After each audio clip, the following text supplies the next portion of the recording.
Usual gang of misfits and dope addicts are here. Vanilla Ice is having a drink in Farmington.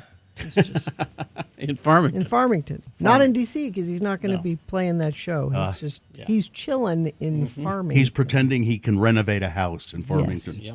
Yep. Big Bad Voodoo Daddy. Why'd you play that one? Because it's Ron Livingston's birthday, and that was the first movie I saw him in. Ah. What movie? Swingers. Oh, Swingers. Yes. Swingers. Ron Livingston. Yeah, where is he now? He's What's he had a doing? TV series where he's playing a drunk, reformed, or he's trying to not be an alcoholic or something. It was a good show. Yeah, I watched a few episodes. It was very good, but it's like him. The show never quite caught. Loudermilk, was that? Yeah, Loudermilk. Yeah, and he's very good in it, but it just never, it kind of never clicked with people. I don't think, and he should have a big career. He should. Yeah, Office Space was off.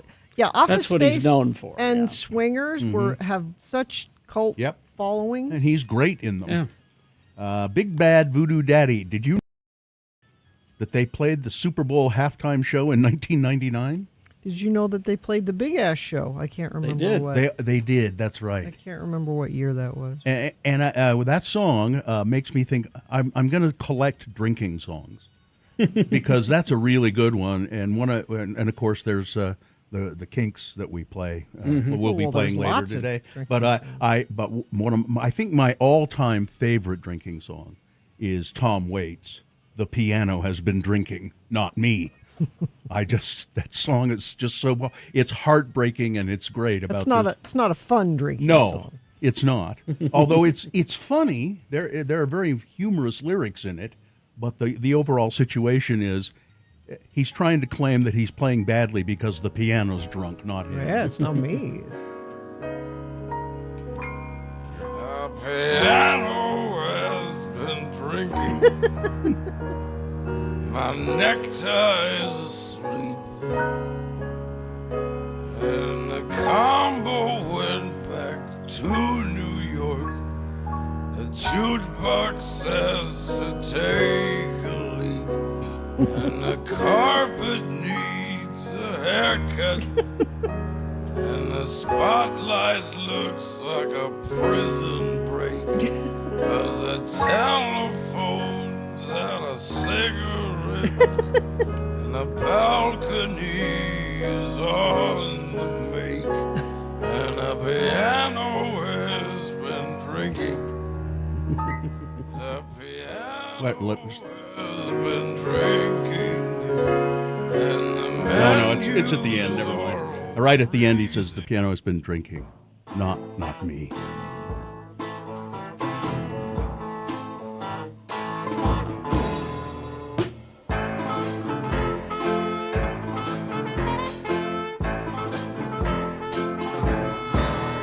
Here's a story about a sinner. He used to be a Does he have a lot of drinking songs? He has a few. But the pressures at the office and his socialite engagements and his selfish, wise, fanatical ambition. He turned him to the booze and he got mixed up with a floozy and she led him to a life of indecision. The floozy made him spend his dough. She left him lying on Skid Row, a drunken lag at some Salvation Army mission. It's such a shame.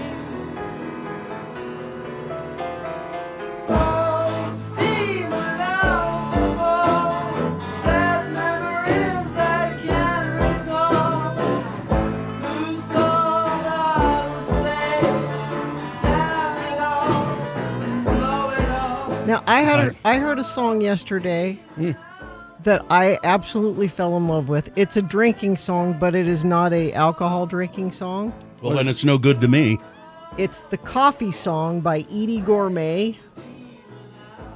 As in, Have you ever heard that song? Yes, I have. It's wonderful. I can't. I think I saw her sing it on TV. The Coffee Song. I can't find the Edie Gourmet version. I found quite a few others. But, look under who's her husband partner? Steve Lawrence. Steve Lawrence. Steve Lawrence and Edie Gourmet. It's EYDIE is how you spell Edie. it's not under Stephen Lawrence either. No? I got Sinatra. Oh, well, we can try that.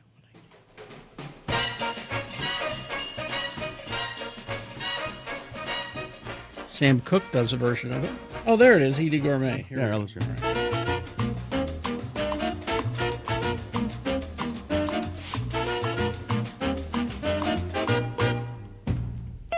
Way down among Brazilians, coffee beans I've grow heard by this, yeah. the billions, so they've got to find those extra cups to fill.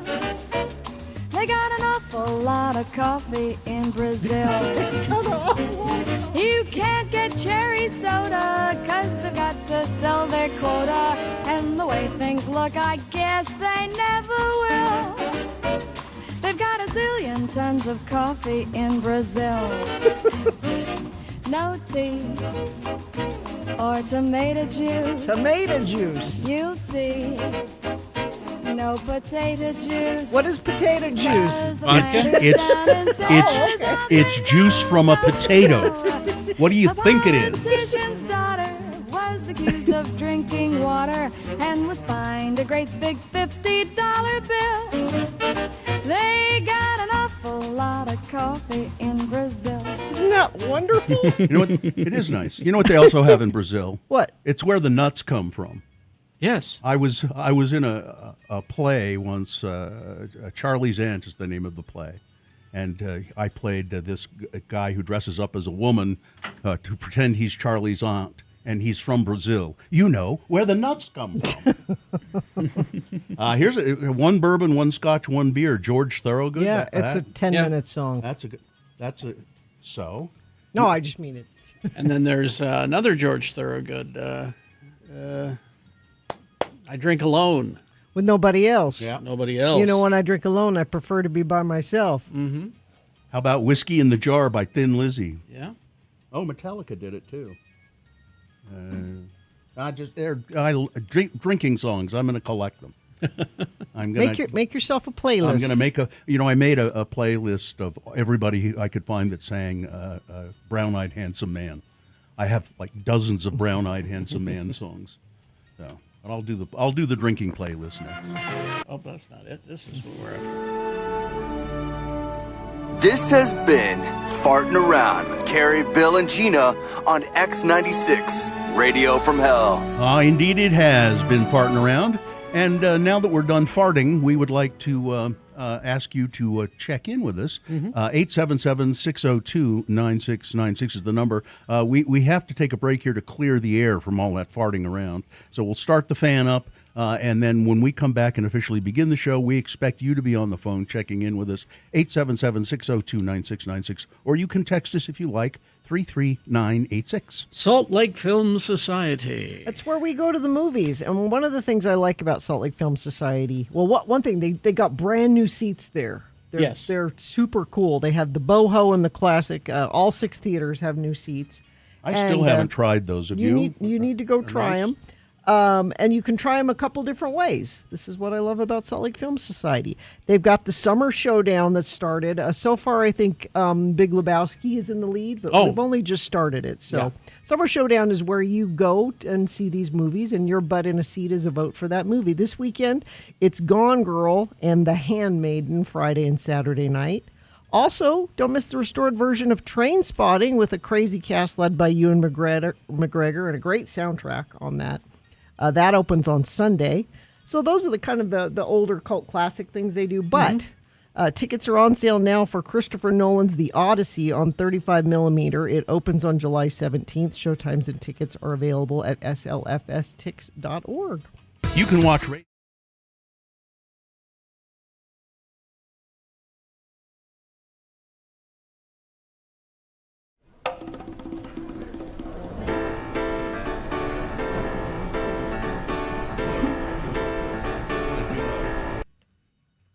another classic. Well, let me go get the stack of CDs. There's a Radio from Hell Classics. We've kind of shied away from doing many phone bits until we get our phones fixed, because those beeping noises are just driving. Even though every program expert in the world says we should do phones. Well, and our program experts tell us, you guys do phones really well. That's why you should do it, a lot of it. Mm-hmm. And, I agree. I think we do a really good job at interacting with the audience on the phone. But, it's pretty hard to do when it's going beep. Yep. Can we get a tin can system set up? That's been discussed. Genuinely? Oh, yeah. Oh, sure. All it takes is a little, No, we just right have here. Yeah, we just talk to people out on the street. Yeah. They come up to the side of the building and pick up the tin can, and this is how you interact with Radio from Hell. You're joking, but I kind of love that. We tried to do something similar to that once. Well, it's not similar, but it was an idea of how to interact with the audience with CB radios. So remember, we got a CB radio and we put it in the studio, and we thought we would contact people on the CB and interact with them over the air while we were on the CB, and I didn't work. Nobody ever seemed to. It was past the time that people had CB radios much. I'd imagine you'd have to keep your hand hovering the sensor button a lot for that. That was the other problem we ran into, is that people were swearing on the CB. Yeah. Even though you weren't supposed to, there was no way to stop them. So what'd you find over there? Well, in that dusty stack of wax. How do you feel about Little Tommy Little? I remember these. He was a child stand-up comic. Little Tommy Little, the 3-year-old or 5-year-old stand-up comic. I think it introduces him. I think. Please. Let's see. Remember. See if this works. And so the guy says, never mind that, some guy in there is throwing out ears of buttered corn.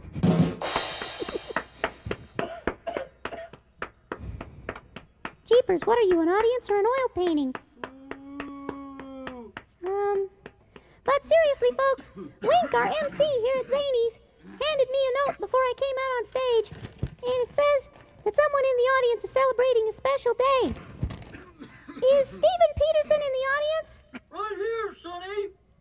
Well, I got a song to sing for you on your special day. Here we go. Happy poop day to you. You live in a zoo. You look like a monkey and you poop like one too.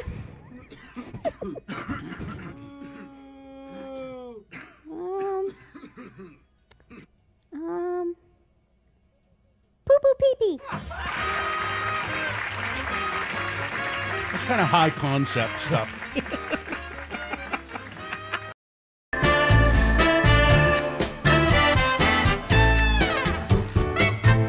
All right, 6:20. Let's get it over with. 877-602-9696. That's the number. Please use it and call us and check in with the Radio from Hell show here in the morning. We want to know that you're out there. Give us a sign, please. 877-602-9696 or text us 33986. Just keep going, huh? Yeah. The moon, 77.7% of full. It's a waning gibbous moon. The moon will set today at 10:29 a.m. Man, you've got a lot of time to go out and take a look at it. Today being Friday, it's the 5th day of June in the year of our Lord Jesus Christ, 2026. It's Hot Air Balloon Day, the first manned flight at the, hot air balloon, 1783. World Environment Day. That was nice, wasn't it? National Gingerbread Day. Run, run, run as fast as you can. You can't catch me. I'm the gingerbread man. National Donut Day.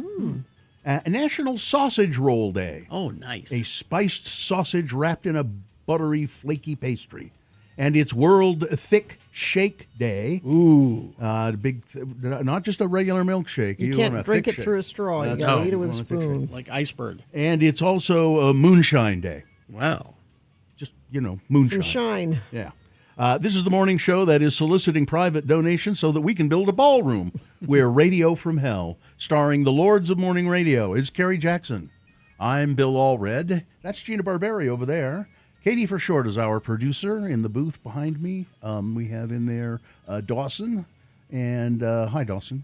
And there's the dog, Vax, sleeping away as usual. And now, check-ins, 877-602-9696 or text 33986. All right, texting. Medic Jack checking in from Eagle Mountain, Utah's Florida. Congratulations on 40 years of helping us maintain our mental health. Long-time listener since Bessie days with free chocolate milk. Mahalo. Yeah. Adam the Electrician checking in. I really like summer festivals. I'm going to miss Fork Fest, though. I have to go to Wyoming for band practice. Sad about it. Sketchy Blake of Ogden. I'm not sleeping. I'm just resting my eyes. That's the president. Yeah. Jamaica John checking in. You three, a bottle, and me tonight. Okay. Zane in Dallas checking in. Mill Creek Coffee. Sometimes it works, sometimes it doesn't. Yeah. All right. Sometimes you just need more of it. Yeah. Richard, who's not a dick checking in, saw Big Bad Voodoo Daddy up at Deer Valley during the break. My daughter and I were walking by, and the lead singer was there, invited us into his group, and introduced us to everybody. Really nice guy. Oh, that's cool. Mixer driver Shane checking in with salesman Jeffrey in Provo Canyon. Max Power here. Hey, Jerkface, you have the face of a jerk. Demetra said she had an iceberg shake for dinner last night. Oh, that's not a rounded meal, Sure Demetra. it is. Sure. There's protein in there. Have you seen Demetra? She's frail looking. She needs a hearty meal. She needs a milkshake. Eric in Purgatory checking in. Mike in Nashville. Happy Anniversary Eve from Sleepless in Sandy. Good morning, Lord. Sean Capp checking in, ready to go for our most trusted newsman and some day drinking. Have a great show. Love you all. Meshach of Erda checking in. Thanks for the lively tunes leading into birthday party weekend. See you tomorrow. Ben from Syracuse checking in. Trust Gina to find the O'Douls of drinking songs. Yeah. I just happened to hear that yesterday. Let's just do one that doesn't have alcohol in it, okay? Long-time listener, first time ever checking in. P.S. Happy National Donut Day. Already picked up donuts from Fresh Donuts and Deli on State Street. Happy good Friday. choice. Mr. Stinky Neek. Matt working at the Salt Lake Airport checking in. Katie in San Pete County checking in. April in American Fork. Chef Roy checking in. I'll turn my fan on high to help clear out that farting around smell. Thank you. Tired artist from that West Jordan checking in. You will be missed this weekend. We know you have pride in your hearts. Hugs, West Point Chris. Always. Retired Johnny checking in. Johnny B checking in. I'm feeling quite crummy this morning. I'm debating if I want to do anything today. You don't have to. Oh, stay home. Michaela Verino, happy Friday. Let's see. Good morning. Never received tickets for tomorrow night, just a purchase receipt. Yeah, it's not a ticket. Yeah, that's all you have to do is show that you... See, I bought it. That's it. Alcohol by Gogol Bordello is one for your list. Okay. Jen checking in from Kaysville. Don't forget to add Coconut Pete's Pina Coladaberg to the list. Hello, Sailor Boy. Nick says good morning from the most woods of crosses. Metal Shop Mark in Tooele. Kelly and the Shih Tzus in Centerville. Electric Arlen checking in. I'm convalescing after foot surgery. Oh. Ron the Carpenter sending some love. Tim the Tree Guy. Ivan. Tristan from the most west of Jordans. Robert from Mill Creek is out and about and around. Attorney Thomas. It's Shelley and Mary in Far West. National Donut Day. Got up at 4:30 to pick up my son to get donuts at Deli and Donuts. They're really good. Just their straight-ahead glazed donut is really good. You got to get there early, though. Why didn't we plan on having the donut critic on today to bring us donuts for Donut Day? This is probably I don't know, Gina. Why didn't you? This is probably his busy day, though. I think he's all over town today. He's all over the place. I don't know, all this donut talk, it just sounded good. Well, they are good. Dave of Westbrook checking in. Somebody get Gina a donut. No, I'm just saying. Uh-huh. Yeah, get her a donut. No, I'm just saying we should have planned better.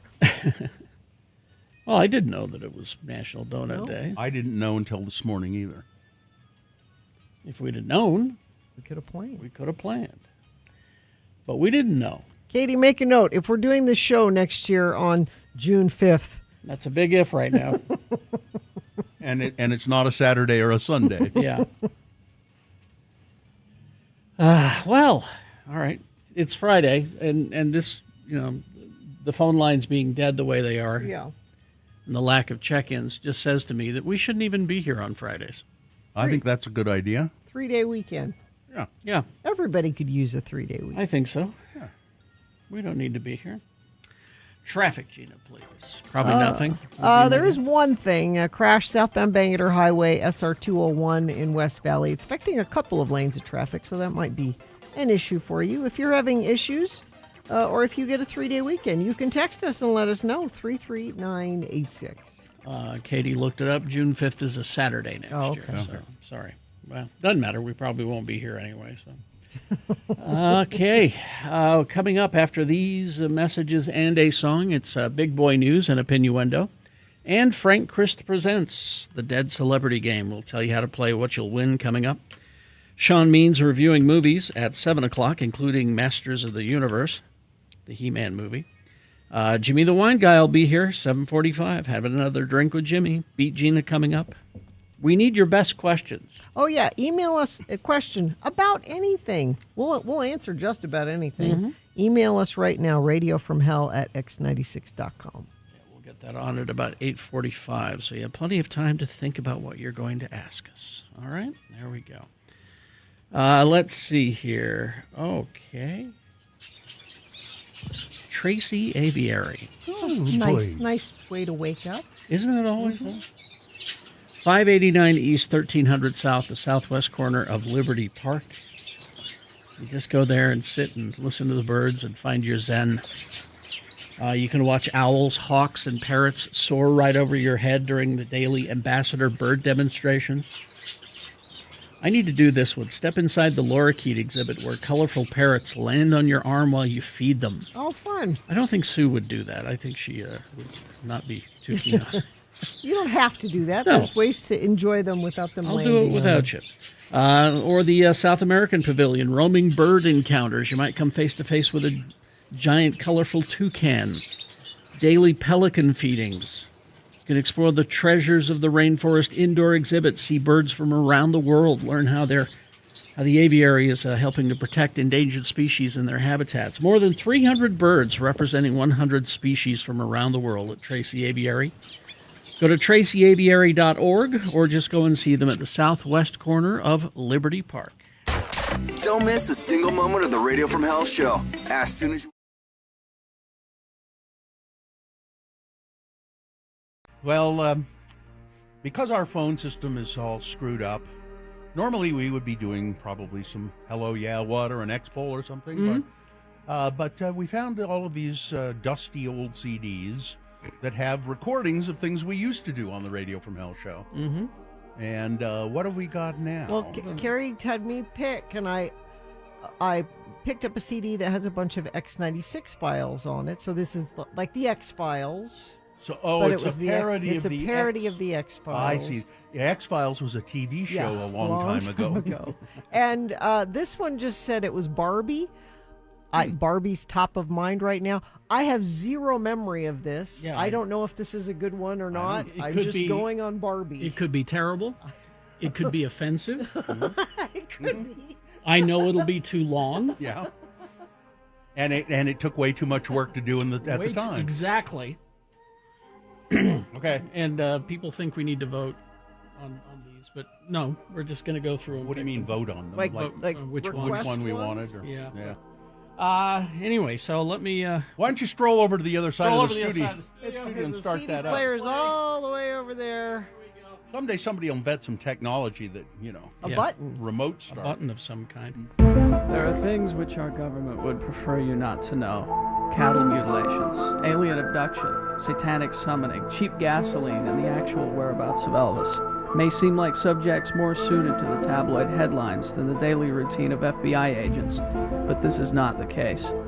The truth is out there, and I, Special Agent Fox Muldy, with the help of my skeptical partner, Agent Dana Sculler, MD, will find it, whether the fat cats in Washington want us to or not. What you're about to hear are the actual fictitious accounts of the X96 files. Okay, now you've taken me to a lot of places to investigate the paranormal, Moldy, but a toy store? Are you nuts? Nuts? Is that one of your medical, psychological, technical terms? What could you possibly investigate in a toy store? Oh, just voodoo. Voodoo? You mean the black magic of the Caribbean, best known with the use of dolls to control the minds and bodies of others? Yes. Here, on aisle 6 of the local Toys R Us. Look around you, Dana. What do you see? I see pink. Lots of pink. You know, it is the Barbie aisle. I see dolls. Voodoo dolls used to control the minds of our children. Barbie is plotting to take over our planet. Okay, this I gotta hear. Don't you see it, Dana? By coaxing our youth into believing that this Barbie creature is a role model, the evil voodoo priests running the toy industry are able to control the women of our society. And exactly what form of destruction will these toy industry voodoo priests use to control society? Barbie's breasts. Really? Barbie's breasts? Yep. So what's so odd about Barbie's breasts? I mean, of course, other than the fact that she doesn't have any nipples. Well, they're huge, reinforcing the stereotype that big-breasted women are more desirable than those with smaller breasts. So, Einstein, you've made the startling revelation that men are running the toy industry. Not just men, Dana. Evil voodoo priest plastic surgeons. And I suppose these big breasts serve a dual purpose, allowing them to control the minds of young men as well, right? No, they have G.I. Joe to do that. Oh, okay, now I see what that whole kung fu grip thing was all about. No, by teaching young men that violence is cool and that the military is our friend, they assure themselves of always having a mindless volunteer zombie army ready to go. Jeez, Fox, there's no conspiracy here, there's no voodoo, just society doing its usual bang-up job on screwing up the raising of our youth. Let's go. I wanted to stop by the game aisle and pick up a Ouija board on our way out. A Ouija board? Well, you're flirting with me now, right? Ooh, yeah, Fox. I want you to whisk me back to the hotel and play strip Ouija with me. Really? No, Fox. Kidding. Just kidding. You know, Dana, the truth is out there, and we are going to find it. I'm going home! I think she's a little pissed. You know, there's a reason, Gina, that you have no memory of that. I just heard it and I have no memory of it. But I'll say this about it. Kind of prophetic.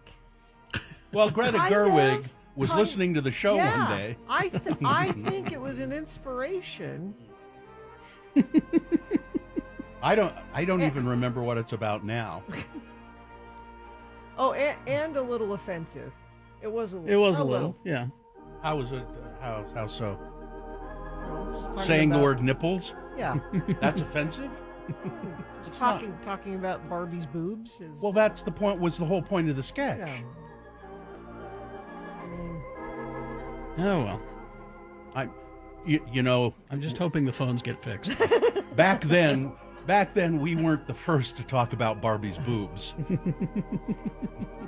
and I didn't realize my voice had changed so much over the years. That's all those cigarettes. We slightly altered it. Just a okay. Yeah. Just a little bit. Just a little. Yeah. Yeah, I don't remember that sketch at all. All you people who were saying, "Oh, yeah, I remember the show used to be this and used to be that." That's what it was. All right, I'm sorry. It used to suck. All right. I mean, some of the ones we played wasn't. Letter writing campaign to get the phones fixed. Is this why we're doing it? Yeah. Please stop. Please stop. Make them stop playing those Make bits. them stop. They're please. terrible. I wish we could find the scripts and we would just redo them. Oh. No, because it's not just the scripts. It's all Carrie's work with the sound effects and the music and the. I'd make him do it again. And the Foley stuff. And see, that one was easy. There was none of that in there. All I had to do was some store sound effects and keep the music But flowing. it still took you time. But yeah. Well, we spend a lot of time writing these, and there's a lot of behind the scenes stuff that you don't know, Gina, because you're out of here at 10:05. How would I know? I'm not here.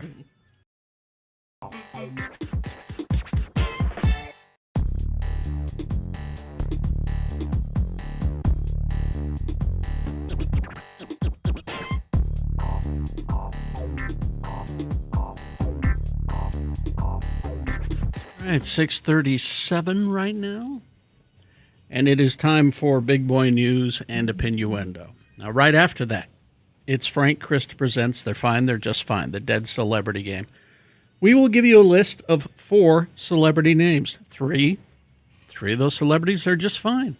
One of them is dead. If you pick the dead one correctly, you're going to win. Tickets to a big reggae show, Iration Live at the Complex on the 18th of June with special guests Tribal Seeds and Tunnel Vision and more. All right, tickets to the reggae show. All you have to do is sit through a game of Frank Christ Presents, and you'll be going. 877-602-9696 is the number to call and line up now. 877-602-9696. Before we get to that, though, Big Boy News and Opinioendo, brought to you by Experience Imaginaria this summer at Thanksgiving Point. The 50-acre Ashton Gardens comes alive with immersive play zones, hands-on discovery, interactive creativity, and larger-than-life artistic installations.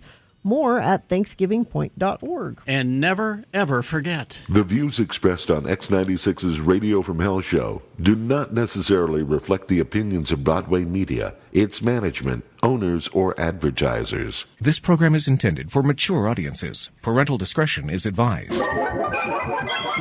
Ace Frehley's legendary 1975 Les Paul guitar sold for $512,000. Who bought it? Through Julian's Auction House as part of the Music Icon series. The instrument served as Kiss's primary guitar from 1975 to 1979, appearing in studio recordings and live performances, including the famous 1977 Nippon Budokan shows. Additional Fraley memorabilia sold included his 1997 Les Paul Custom from Super Bowl pregame ceremony for $76,800. A light show Les Paul from the 1996 Kiss reunion tour, $57,000. Why didn't he sell these when he was alive? And a stage worn because he's a hoarder. His family's selling them. They want the money. He needed money. I don't know why he didn't sell them. Other items included an acoustic guitar from Kiss's 1995 MTV Unplugged appearance, $28,000. A jumpsuit gifted by New York Dolls Arthur Kane, dearly departed Arthur Kane, for $11,520. And the late Kiss guitarist passed away in October of 2025, age 74. He had a fall in his studio at home. The developers behind the proposed Box Elder County data center, which has stirred debate and backlash over a month, have agreed to dramatically cut the size of that facility, while also admitting the project's rollout was less than perfect. In a letter addressed to the Utah Senate President J. Stewart Adams, Project Chairman Kevin O'Leary said he will remove 19,430 acres from the data center's original footprint, which spanned 40,000 acres, so a little bit. O'Leary's agreement comes after Adams called last week for the proposed facility to be shrunk by 75%. The letter claims the adjustment will remove acres to the south of the data center in recognition of the Locomotive Springs Waterfowl Management Area, which is a bird habitat overseen by the Utah Division of Wildlife Resources. O'Leary called the habitat critical to the north shore of the Great Salt Lake, whose spring flows have declined significantly over recent years. And I'm sure that once everyone is reelected, that nothing else will happen. O'Leary added that his O'Leary Digital Developers will also remove a 620-acre parcel in the northeast portion of the plan, and that they will preserve a majority of the remaining land as open space. You see, voicing your concern and speaking up and making a scene, it's helped. It's done something. It's worked. So there is that. This is a story which sort of troubles me, and you'll see why in a few minutes. A man in Utah has been arrested and is facing charges following an investigation involving the FBI. Daniel Craig Massey, 61 years old, arrested Monday, faces 10 charges of sexual exploitation of a minor. According to investigators, Mr. Massey has been reported to the National Center for Missing and Exploited Children over 40 times in the last 5 years. Why is he walking around? The hell? Court documents reveal that beginning in June of 2025, FBI agents in Honolulu identified several online accounts using an encrypted messaging platform to exchange child sex abuse material. Agents used an email address connected to an account and an IP address to determine that the account was likely being used here in Utah. From February through May of 2026, FBI agents with the Child Exploitation and Human Trafficking Task Force in Salt Lake City continued the investigation and identified 40 additional reports of the account. Oh, so they reported the account. They didn't discover who he was until... Spanning from March 2020 to March of 2024. They only just figured out who it was. On Monday, agents executed a search warrant at Massey's home and took him into custody without incident. During a search of the home, a cell phone was seized. The account FBI agents in Hawaii had been tracking was found on that device with a large amount of material. Investigators added that they found Massey to be in numerous online chat rooms where these things were discussed and exchanged. Yeah, so I guess it was 40 times. They'd pinged it 40 times, finally found out who it was. Yeah. Donald Trump has unveiled the D-list musical acts to perform at his replacement cancel his disastrous Freedom 250 concert series. Trump's Great American State Fair, part of the country's 250th anniversary celebration, due to his link to the event, People have pulled out. Almost everyone is. I guess everybody has now pulled out. The president, who turns 80 this month, has moved into damage control mode, and he's announced a new rally on Truth Social. He's managed to secure what he calls a fine and highly dignified gentleman to headline the evening. I'll read you his post. On Wednesday, June 24, 7 p.m. in magnificent Washington, D.C., now totally beautified, and one of the safest cities anywhere in the world, and in celebration of our country's 250-year history, we will be bringing you live the greatest rally ever. It will be special at every level. A rally to end all rallies. We don't want singers with no talent, but big fees to put you to sleep. Oh, no talent, but big fees to put you to sleep. We've told them all to stay home. We've told them all to stay home. No. They've all said, hey, guess what? We're staying home. Well, he told Vanilla Ice to stay home. All we want is you, me, and a few speakers, and the greatest music ever played. The same music you've listened to for years. We will have the fabulous Lee Greenwood, who's 83 years old, introducing me with what has turned out to be one of the greatest hits of all time, God Bless the USA, and the amazing Christopher Macchio, who will sing Nissan Dorma, Hallelujah, Ave Maria, God Bless America, and others. Not since the legendary Luciano Pavarotti has there been such a voice. The rally will also be featuring the wonderful U.S. Army Band, Pershing's Own and Armed Forces Choir, the President's Own United States Marching Band, and the Joint Armed Forces Chorus. All of your favorite hits. Yeah, none of that will All put of me your to sleep. favorite hits. I don't see where any of those. No. Plus, a fine and highly dignified gentleman known as Donald J. Trump. He's ill. I would say taint is a better word. Yeah, actually. I would agree. A viral I did say so. A viral video of Donald Trump sitting with his eyes closed has sent the White House social media operation into meltdown mode. He's not just eyes closed. No, he's tilting. He's slumped over. The administration's rapid response account lashed out on Thursday after video circulated online. And again, it says here, appearing to show. No, it shows. Yeah. The 79-year-old president slumped sideways in his chair during an Oval Office event promoting what he called beautiful, clean coal. Oh, that's another story. Yeah. Yeah. Wrong. So if you go to x96.com, you can see it. Yeah. You can't tell me that man is not asleep. He's resting his eyes. He's slumped to the right, and his eyes are. He's gone. Now they she says one person said he is completely passed out asleep. Trump's aides have become increasingly touchy about suggestions that he's asleep in these situations. You would think they'd be smart enough to make these like 10 minutes.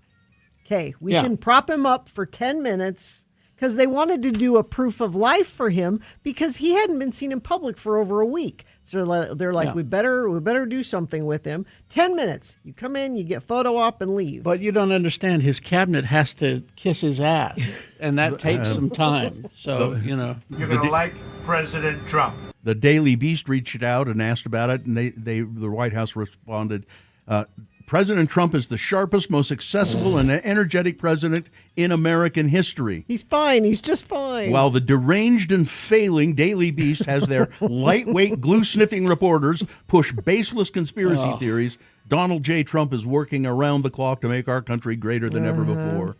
Yeah. You can't let that happen to me. The Senate has passed the $70 billion GOP immigration bill. Way to go. This is not good news. No. They rammed through the bill to fund Trump's immigration crackdown through the remainder of his term after beating back bipartisan efforts to add language to bar or restrict a federal payout fund for his political allies. So I guess that's still in there. I think the only thing that was not in there is money for the ballroom. Gina, you're heading for Japan. Yes. This story from Japan. A bear that was holed up inside of an electronics factory in northeast Japan after attacking 4 people has eluded capture, apparently by opening a window by itself and fleeing under the cover of night, authorities said. Oh, you can see video at x96.com/live. The bear's trail suggests it released the window latch and pushed it open, according to city officials. Before Wednesday's escape, the bear was seen opening a faucet to drink using its front paws. They're like people. We believe it to be extremely intelligent, said Fukushima Mayor Yuki Baba. The bear entered a steel factory in Fukushima late on Tuesday, attacked 4 people before moving to a nearby electronics facility. An attempt to immobilize it with a tranquilizer dart failed. Food traps also proved ineffective because the bear was too smart for them. The bear made its escape. Japan has been battling rising bear attacks with a record number of 13 people killed in such incidents between just April and March of this year. Oh, man. April 25 and March of this year. So in a little less than a year, 13 people killed. You know how you always say, I know how I'm not going to die? I don't think I well, can say that. There he is. He's chasing a guy. Yeah. The bear was chasing a guy. Yeah. I don't think I can say a bear won't get me in Japan. Yeah. Actually, my luck would be the bear would get We'll me. get you, yeah. There's And- also a typhoon. It's going to be great. Oh, really? Yeah. Oh, okay. Bears and typhoons. And driving on State Street in Salt Lake, it's hard to miss the huge sign for Coachman's Dinner and Pancake House. Yep. Southeast corner, intersection of 13th South and State. When the long, empty 1960s-era diner was finally demolished last week, with the sign left standing, a Reddit post was full of questions about what would happen to the sign. They're preserving. Hong Win, a state lawmaker and friend of this program, managing partner of Sapa Investment Group, which owns the Coachman site, told the Salt Lake Tribune that she was working with the Liberty Wells Community Council and Preservation Utah to save the sign. We recognize that there's a lot of sentimental value around that sign, said Wynn, who represents parts of eastern Salt Lake City in the Utah House of Representatives. So we have decided to do with this sign is we are donating it back to the community. And so I think that the Coachman sign, I hope it deserves a better fate than the Hoberman Arch got. Yeah. Yeah. When they dismantled the wonderful Hoberman Arch and put it in some scrap yard, and now parts of it are missing. I don't know where that story ever ended up, but they're going to preserve the sign. Way to go, Win. Nicely done. Nicely done. All right. Before we get to sports weather traffic, we need a contestant to play Frank Christ Presents. 877-602-9696. You're going to win those tickets to the big reggae show. 877-602-9696. Call now. Play now. Frank Christ Presents. Game 2 of the Stanley Cup Finals, and we're all tied up. Carolina beat Vegas last night 4-3. They play their next match tomorrow at 6 p.m. And the NBA, you've got Game 2 of the NBA Finals today at 6:30. Salt Lake Bees, let's see, they won last night on Friendship Bracelet Night. They beat Albuquerque. Tonight, it's Gulls Night. They're going to wear throwback Salt Lake Gulls. The Gulls, I think, are what they were when Bill Murray. Bill No, Murray it was the an Trappers, owner. I think. Oh, was it the Trappers? Yeah. Oh. Trappers. Anyway, the throwback jersey nights are fun. That's at 6:30 tonight. And you should have great weather for that. Warm, high of 92 today, 66 overnight tonight. Tomorrow, even warmer, 96. A little storm system comes through Saturday night. We're not really going to see much out of it other than it'll drop temperatures back down into the 80s. And we stay there to enter the first part of next week. All right. Traffic, we have a crash southbound Bangor Highway, SR 201 in West Valley. 2 right lanes are blocked there. Let me see if anybody's sent anything else in via text. Well, there's Right Wing Wade. He says, checking in from I-15, both lanes and directions moving nicely. Accident southbound Bangor. Yeah, that's that one I just mentioned. Thank you, Wade, for sending that in. Also heard from a Navy mom. Son and I got tattoos yesterday. Now to relax and catch up on our shows. I have a week with him. Enjoy him for me, because I don't get to enjoy my Navy son next week. I'm sad about that. Are you going to get a tattoo, though? Matching tattoos? Well, no, I mean, next time you see him? Maybe if that's You my won't. bribe to get him to see me sometime, maybe. You won't. No, probably. All right. Oh, it's Frank Christ. Oh, hello, everyone. Good morning, Frank. Frank has joined us in the studio, as is his wont to do, on weekdays here. His happy, shining skeletal face here to play the game we call Frank Chris Presents. No, I just they're fine. They're just fine. Right. I want everyone to know that because I've been mistaken. With this Masters of the Universe movie opening. Yeah. I am not Skeletor. Oh, no. You're not some movie promo. No, I'm not Skeletor. You're not out trying to promote the movie. No. Frank is an actual Grim Reaper. He reaps souls, the souls of at least the celebrities that have souls. Do they all have souls? Not all of them. You'd be surprised. Frank joins us for this game where a contestant tries to identify a dead celebrity. And do we have a contestant? Seth is here. Seth. Good morning, Seth. How are you? I'm great. How are you guys? I'm fine. I'm just fine. Nice.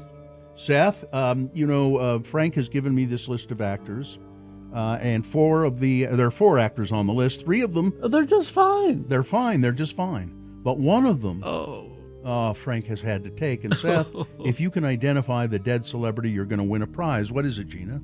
It is tickets to catch iRation live at the Complex on the 18th of June with special guests Tribal Seeds and Tunnel Vision.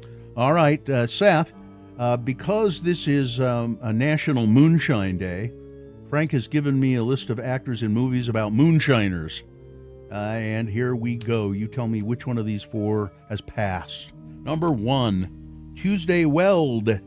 She attracted attention in Looking for Mr. Goodbar and was nominated for an Academy Award. She was in Who'll Stop the Rain, Thief, and she played Al Pacino's wife in Author. She was also in The Five Pennies, starring Danny Kaye, and Steve McQueen's love interest in The Cincinnati Kid. Her moonshine movie, well, she starred opposite Gregory Peck in I Walk the Line as the daughter of a local backwoods moonshiner. Number 1, Tuesday Weld. Number 2 is Robert Carradine, a member of the Carradine family. He made his appearance on television in Bonanza and his brother David Carradine's TV series Kung Fu. Carradine's first film role was in The Cowboys with John Wayne. He also played fraternity president Louis Skolnick in the Revenge of the Nerds film series. His moonshine movie, Joyride, a road trip crime film starring Desi Arnaz Jr. and Melanie Griffith, where the protagonists stumble into an illegal backwoods, still operation. Number 2, Robert Carradine. Number 3, Jason Clarke. In many films, often as the bad guy. His film roles include Zero Dark 30, White House Down, Dawn of the Planet of the Apes, Terminator Genesis, Everest, and Chappaquiddick. His moonshine movie, Lawless. Clarke played one of the notorious Bondurant brothers, massive moonshiners in Virginia during Prohibition. Number 3, Jason Clarke. And finally, number 4, Maureen McCormick. Marsha, on The Brady Bunch, and numerous Brady Bunch spin-offs. The Brady Kids, The Brady Bunch Hour, The Brady Brides, and A Very Brady Christmas. After The Brady Bunch, she spent years addicted to coke and lewds. Her moonshine... What are you going to mention that for? Because it was in her bio. She went on that that addiction show, and she won. The one with Dr. What's his name? Anyway, moonshine movie, Moonshine County Express. 3 daughters take over their murdered father's hidden moonshine stash and try to sell it out from under a local kingpin. That's Maureen McCormick. So there you go. 4 celebrities, one of them dead. Which one?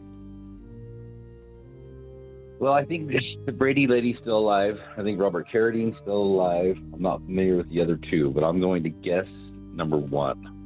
Tuesday Weld. Tuesday Weld is a good guess. She's fine. She's 82, and I hate to inform you, but one of those people that you said you thought was alive is not. Is it Maureen McCormick or is it Robert Carradine?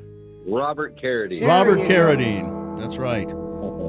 He died in February of this year, so that you could be forgiven for not knowing that. 71. Too soon. There you go, Seth. You've won the prize. Congratulations. I appreciate you. Thank you. Listen, hold on. Have a little chat with Katie. She'll tell you how to claim your prize. Well, I've got to go check on some celebrities. Mm-hmm. Jeff Garlin is 64. Kenny G is 70. Wow. Anyway, once again, I am not Skeletor. Glad you're making that clear. I'm just My culture is not your movie. Goodbye, everybody. Goodbye. Goodbye, Frank. A crash SR-73 milepost 31. This is Quarry Ride Highway at the old airport road in Eagle Mountain. All lanes are blocked there. The right exit ramp is closed. Southbound Bangor Highway SR-201 in West Valley. 2 right lanes affected there. And whatever you're seeing, you can share it with us. 33986. Yes, Sean Means will be here to review the movies that are opening this weekend, including the He-Man movie. Coming up after these messages. We got Boner of the Day after that. Have Another Drink with Jimmy the Wine Guy at 7:45. Beat Gina coming up as well. Stand by for all of that. Did you know you could stream radio? Vaxildan, our radio pup, finally has a sponsor. It's Zero Res, and this time of year brings a lot of dirt and things through your house, damaging your carpets. Vax says book your carpet cleaning appointment today. Not only do you get the 4th room free, but your animals will thank you with extra love. Go to zerores.com today.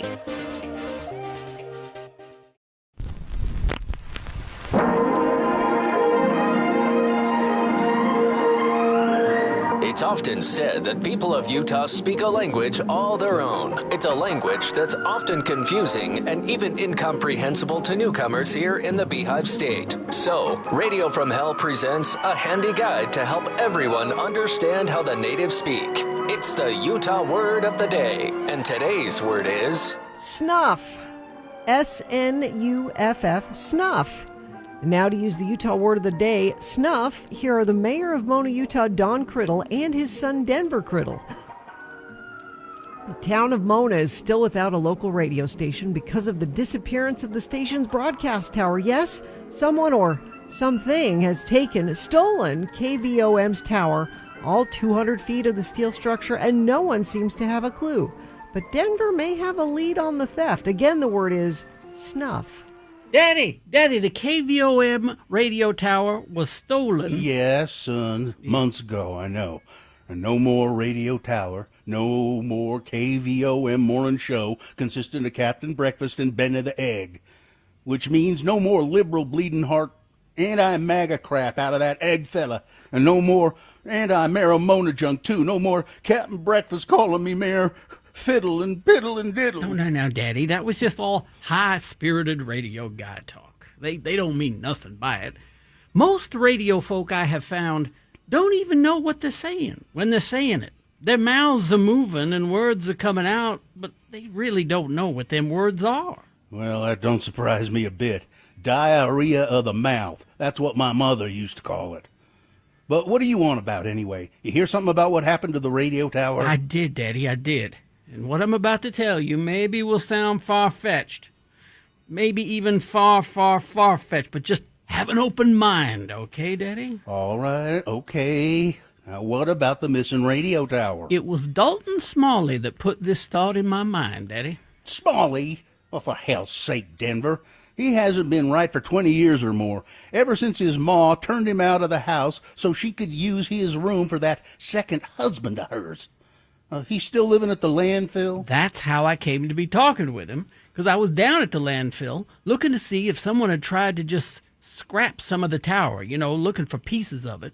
And we was talking about who could have took a whole radio tower. And that's when old Dalton showed me this picture. Here, Daddy, take a look at it. Denver, you have handed me a picture torn out of a magazine of Godzilla. That is a picture of Godzilla from some movie magazine. But look close, Daddy. Look what Godzilla has in his hand. It's part of a radio tower, and he's using it to smash stuff with. I think Godzilla stole our tower. Okay, boy, that's enough. But, Daddy, look.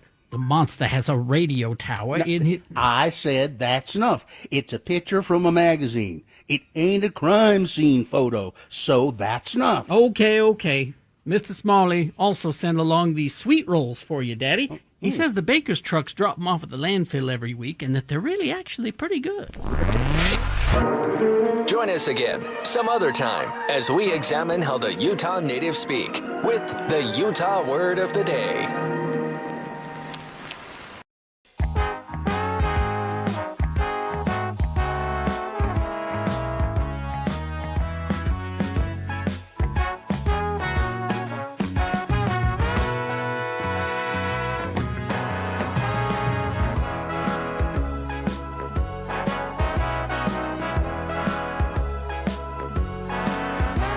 Lee in Syracuse, who's just chilling in Syracuse. In Syracuse.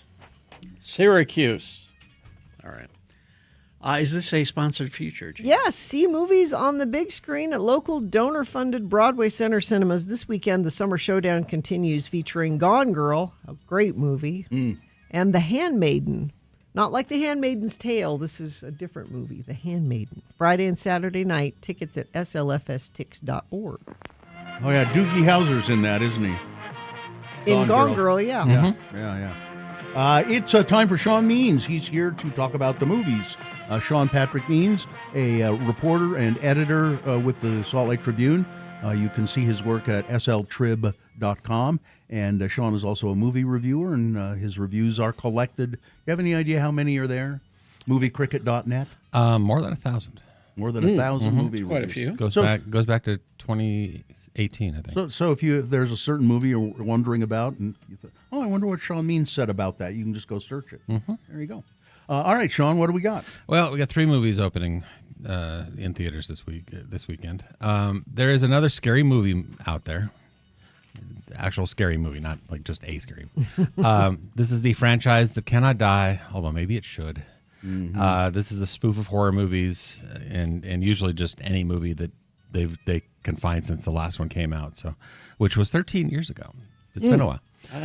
They did not show this to. Seems like only yesterday. Oh, it just seems like forever. They didn't show this one to critics around here, and I had better things to do last night. So I have not seen one good review of it. I've seen several bad ones. I would have found something better to do last night. They did have a paid open sneak Wednesday for Masters of the Universe, so that's $14 I'm not getting back. This is the live-action movie based on the 80s animated series / oversized toy commercial. The Mattel logo is very prominent at the beginning of the movie. So, and they think they've got Barbie again. No, they don't. This is the the He-Man action figures that had stupid names like Fisto and Ram Man and that kind of thing, and they go actually at length about how stupid the names are here and how they got that way. And of course, the dumbest name of all is He-Man. So, and they finally you don't actually hear that name until the very, very, very, very end of the movie, and they explain how it came about, and it's dumb. Why is it dumb? He's a He-Man. Yeah. I think that's pretty clear. That's not dumb. He's a He-Man. We start with Prince Adam, son of the king and queen of Eternia. Sorry. He's a little runt, not very good at fighting, so when the evil army of the evil Skeletor arrive, the family protector Man-at-Arms and the sorceress send little Adam through a portal and along with the Sword of Power, and he lands on Earth, of course. Grows up to be a pathetic cubicle drone working in HR.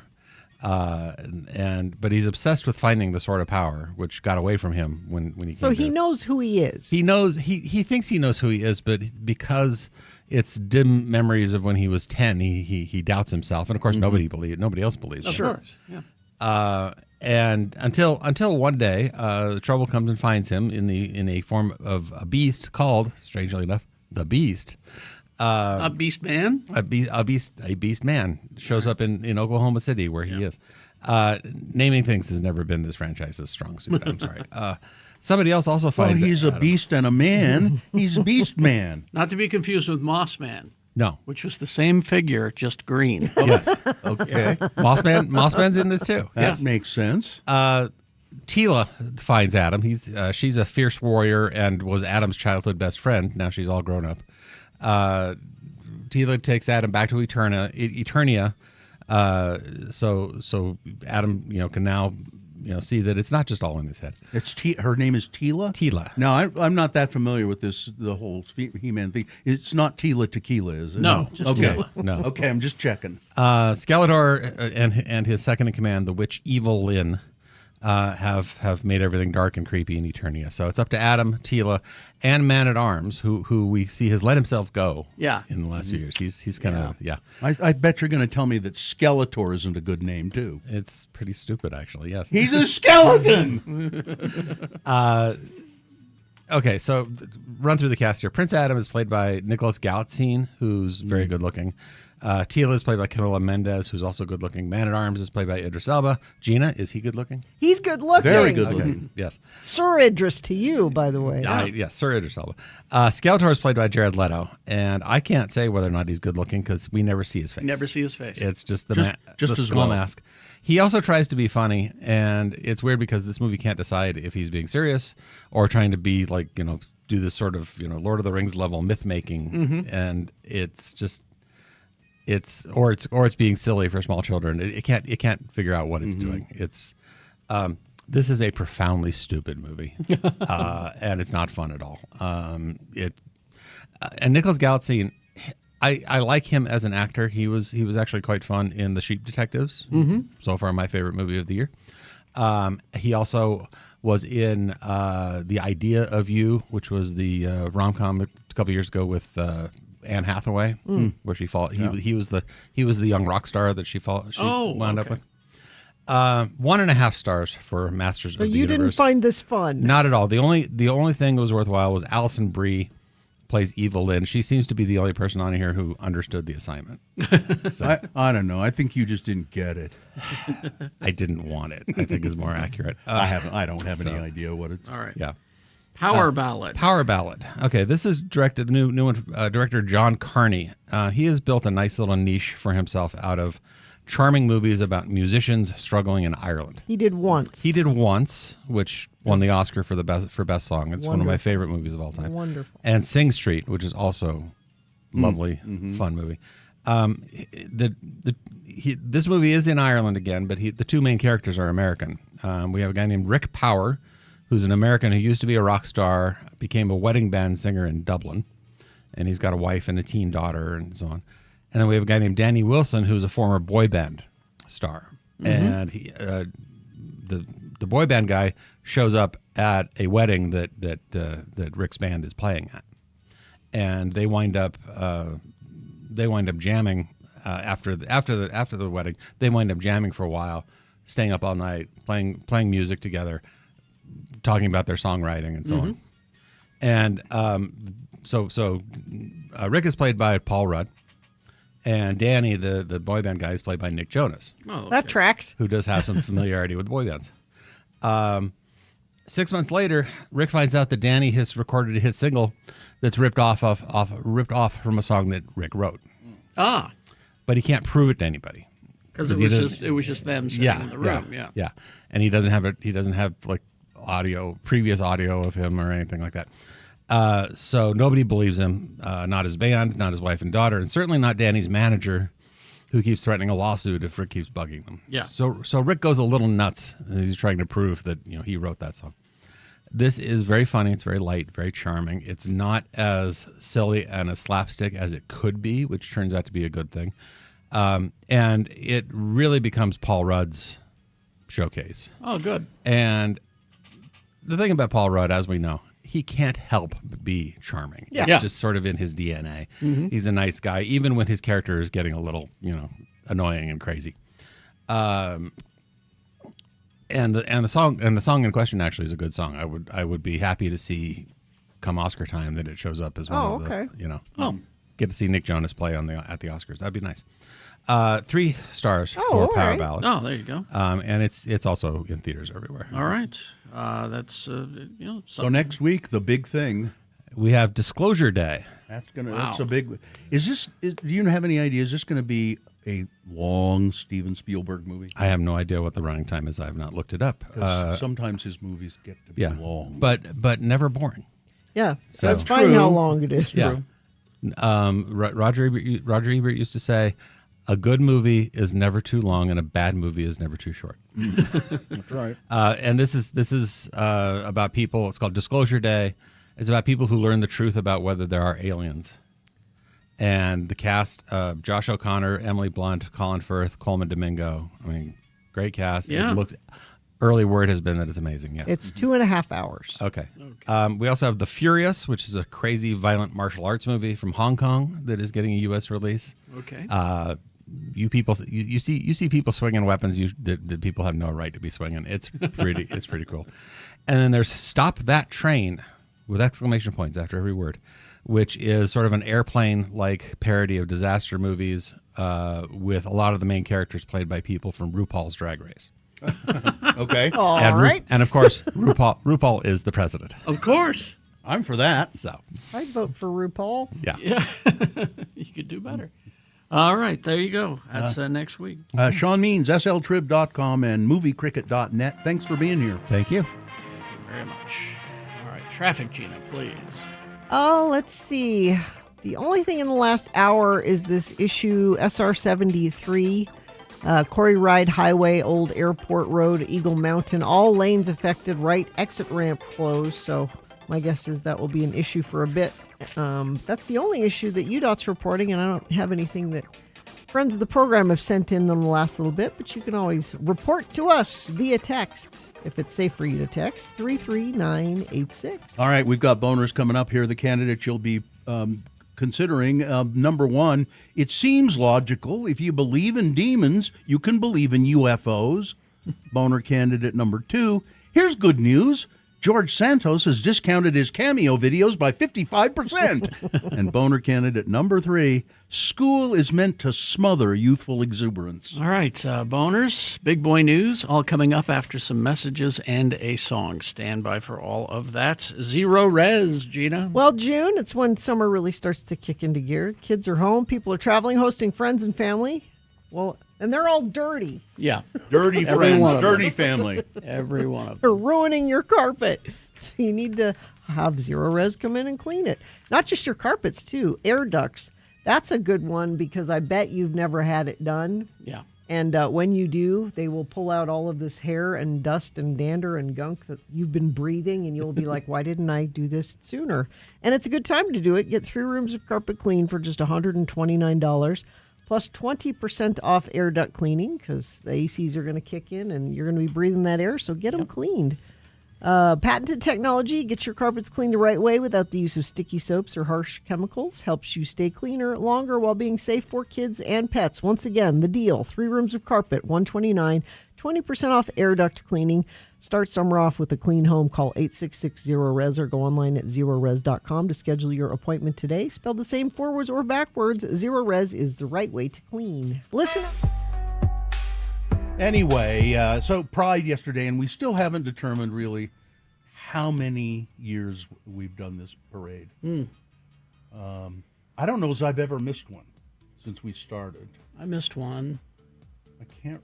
Were you out of town? I was out of town, yeah. I can't recall missing one. But always a really good time. And I remember the very first time that we did it, I knew that a lot of our listeners would be there. I had a pretty good sense of that, but I was overwhelmed by the reception. And it's just been great every single year. The people, yelling out and calling out to us, and I can't remember anything negative ever happening. It's always just been great. No, it's always been a good time. Yeah, and always beautiful people. Our friend Stuart Graves. Hi, Stuart. He's probably listening. He's usually up running this time of morning. Finding money He's on the he ground. finds money all the time. He found a apparently. $100 bill the other day. That's what he said. Yeah. But he a few days ago posted, this was very nice. He said, do you know who I look forward to most during Pride weekend? Seeing longtime allies and parade participants, Carrie Jackson, Bill Allred, Gina Barberi, Katie. Here's a whole bunch of photos from Pride's past, and he posts. He's taken our picture at Pride for years. Too bad these aren't dated. Yeah. But if you Did you give one to Katie to put up there? I did. They're getting it on. But there we go. If you this is that's from this year. This is from this year. This but is from Sunday. It's kind of fun to go through Stuart's Facebook camera roll and see us for several. I mean, now he obviously didn't get our picture every year, but there's lots of pictures of us at Pride there. If you go to x96.com/live, you can see a picture from us yesterday and me wearing way too many clothes. Yeah. Who's that guy with the gray beard? That's you. Ooh, man. Are you going to get that trimmed and cleaned up? I don't know. I thought you were saying you needed some beard grooming. I need some grooming in general. Head to toe grooming. Listen, I've got crevices that need to be cleaned out. You should have went over to the Utah Bears float and asked for some advice. Oh, did you get a look at those guys? I'm not going to ask them for grooming advice. No. But Carrie, you have your lightsaber umbrella, which you have had at, I don't know if it's been at every Pride, but a long time. Lots of them. Yeah. Mm-hmm. It was either that or my Matrix one. And I just grabbed that one. I like the lightsaber one. Yeah. But terrific, and it's always fun to just be, you end up waiting a long time before you start out, and so people come up and chat, and we see people that we haven't seen for a long time, and it's really great. Did you really go over to the hotel? Yeah. Yeah. That's not. Tell everybody what you did. By the way, this is like what I mean. Did you go check out the bar? It wasn't open. It wasn't open. No, it's a lovely bar. It's too early. Oh. You would have really gone and gotten a drink at 10 o'clock in the morning. Yeah, I would have gone he's not driving. A gin and tonic. Sure, why not? I mean, I picked you up. You weren't. Yeah, I would have gone a morning gin and tonic. He's not driving. It was hot, and it was getting to be 11. I've done that. I don't know why it feels different at the St. Patrick's Day parade when we have coffee and they put a little splash of Irish whiskey in the coffee. Why that seems different than just going over to the bar and getting a gin and tonic at 10 in the morning. Well, I couldn't because it's not open until 11. But you wanted it. Yeah, sure. I thought, well, I'll just go check and see. The inside of the hotel, that's the Hyatt Regency. Really, very nice. Really nice.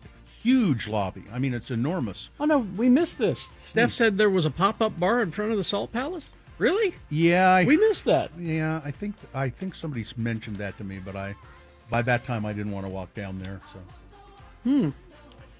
Well, I just would get too sleepy. To me, it wakes me up. It wakes you up. It's an eye opener.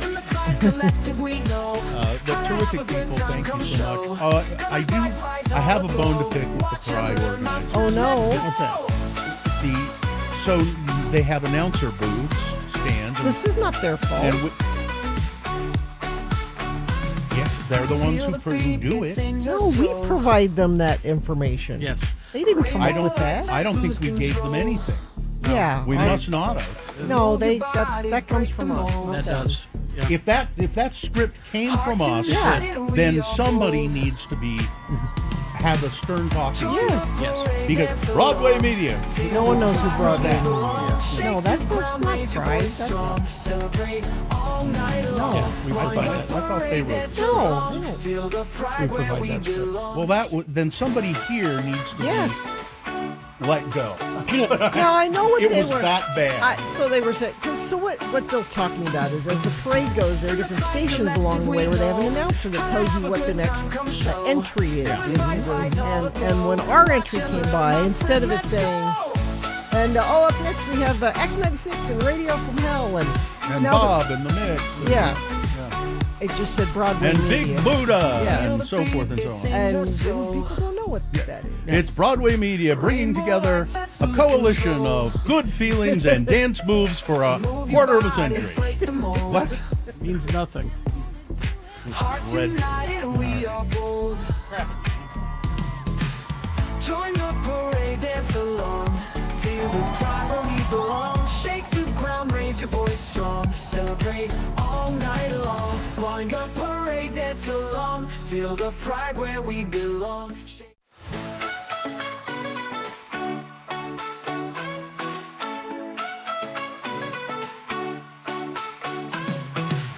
In the Pride Collective, we know how to have a good time. Come show.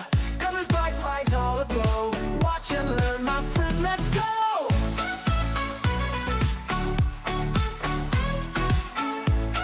7:22 right now. It is time for Boner of the Day. 3 news stories. These will be examples of bad, stupid, or funny human behavior, and you will decide with your vote. Of these 3 candidates, which one is the worst? Which one deserves to be Boner of the Day for today, June 5, 2026? We'll give you 2 candidates now.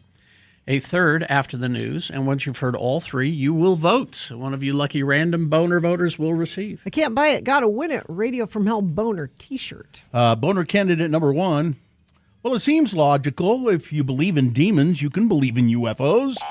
The Catholic Archbishop of Washington, D.C., Cardinal Robert McElroy, this week removed a well-known priest as an exorcist of the archdiocese after that priest made public comments suggesting that UFO sightings were the work of demons. McElroy said the archdiocese also is cutting ties with the St. Michael Center for Spiritual Renewal, a Washington-based nonprofit headed by this priest, Monsignor Stephen Rossetti. The archbishop said that Mr. Rossetti's statements linking UFOs to demonic presence and the center's recent use of social media gravely undermine the church's very precise teachings on the devil, demons, and exorcism. Stay in your lane. It seems logical to me. If you can believe in demons, you can believe in UFOs. Well, there's a danger here, though, Rossetti said. He says he's mixing the two up. He says, as an exorcist, I wanted to raise that danger, and that is that demons like to hide. They don't want us to know what they're doing because they're more effective when we don't realize it.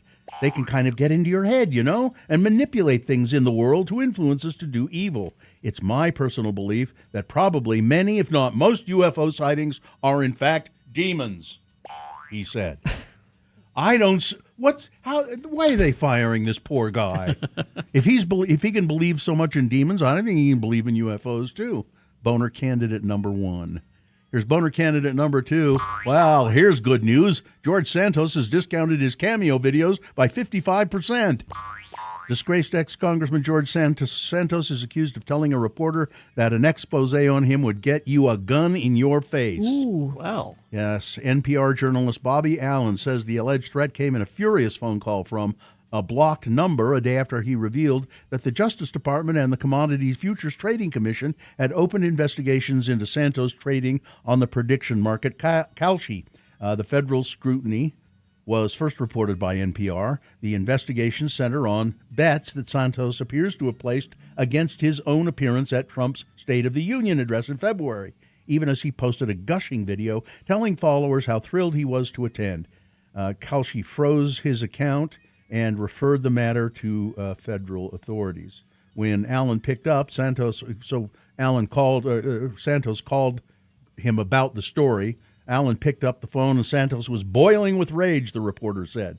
Santos insisted his lawyers had been calling the DOJ all day and could find no investigation. Asked to name those attorneys by the reporter, he refused, snapping, "I'm George effing Santos. Of course I have a legal team." Don't you know who I am? Don't you know who I am? Yes. Yeah. And then, according to the reporter, Allen, he came back on the line and said, "Listen, this story's going to get you a gun in your face." What do you mean by that? You know what I mean. Santos denies ever saying such a thing. After Allen texted to confirm the call, Santos fired back in capitals. "I never said that would get you a gun in your face. I said the story would get a gun in its face." And the fallout has continued to He's mount. a loon. But the good news is Santos is now hawking 55% off of his cameo videos, meaning $150 will buy you a personalized clip of him saying just about anything you want. A simple background check would have prevented all of this. Boner candidate number 2. Good news, George Santos has discounted his cameo videos by 55%. Coming up in a moment, boner candidate number 3. School is meant to smother youthful exuberance. All right, boner candidate number 3 coming up after this. Big boy news and Opinioendo brought to you by. Do you need airsoft help? Do you want to learn about airsoft war games? Then you need to visit our friends Rad and Ajax at any tactical airsoft supply along the Wasatch Front. And always, always remember, the views expressed on X96's Radio from Hell show do not necessarily reflect the opinions of Broadway Media, its management, owners, or advertisers. This program is intended for mature audiences. Parental discretion is advised. Taylor Swift's net worth doubled to $2 billion by March of this year, making her the richest female musician in the world. Good for her. In the world. The milestone stems from her record-breaking Eras Tour, which generated $2.2 billion in revenue as the highest-grossing concert tour in the world ever. Plus earnings from recent albums, including Tortured Poets Department and Life of a Showgirl. And she's got a song in the new Toy Story movie. Yeah. Let's see. Donald Trump has made it clear that he believes the January 6th rioters should not only be praised, but they should be compensated by taxpayer money. But I thought they were CIA operatives. Antifa. Aren't they Antifa? One of them was arrested after allegedly threatening a person with a gun. This is just a sort of a listing of what these January 6th rioters have been doing since they got their pardon. One was arrested after allegedly threatening a person with a gun in a church parking lot. Another one was convicted of grand larceny and burglary. Still another was convicted of child molestation. At least 97 of the 1,600 people who were charged in connection with the Capitol riot have been accused of new crimes since January 6, 2021. You mean crimers gonna crime? Is that what you were saying there? The figure is larger than previously known, includes 19 cases that happened after Trump granted clemency to the January 6 defendants on the first day of the second term. The pardons closed a chapter for these individuals politically. What I found is that for a significant number of them, the behavior that defined January 6th didn't stop when they left the Capitol, said Catherine Pompilio, an author of a study on this. She said the report likely misses some of the cases of recidivism by the January 6th defendants, but a previous study found at least 40 defendants faced other criminal charges, 12 taking place after Trump's clemency order. It's like nearly 100 of them. It just goes to show you what these people were. Donald Trump, by the way, but he's signed an executive order that wipes away any civil service protections from roughly 8,000 high-level federal workers, making them at-will employees. So you can fire anybody you want. Yeah, the move is the president's latest effort to overhaul the federal workforce, which he views as an impediment to carrying out his policies. During his second term, he has directed agencies to shrink their staffing, terminated union contracts in the name of national security, and taken other steps that critics argue politicizes federal employment. Wednesday's executive order reclassifies about 8,000 senior policy positions into new categories called Schedule Policy Career. They include directors, chiefs of staff, senior advisors, policy analysts, and those with significant involvement in drafting regulations and determining who gets federal grants. It's important for these things to be independent. Yeah. And nonpartisan. Yes. Attempts to shift policy personnel into at-will positions dates back to the end of Trump's first term when he signed an order creating a new category called Schedule F, which could have affected an estimated 50,000 workers.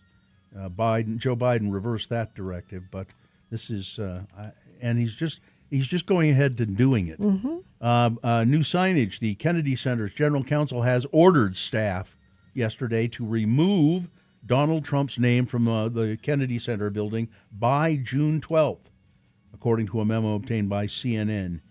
Staff were also instructed to immediately update some Kennedy Center documentation, including their email signatures and marketing materials, to remove Trump's name from them. Good. According to the memo.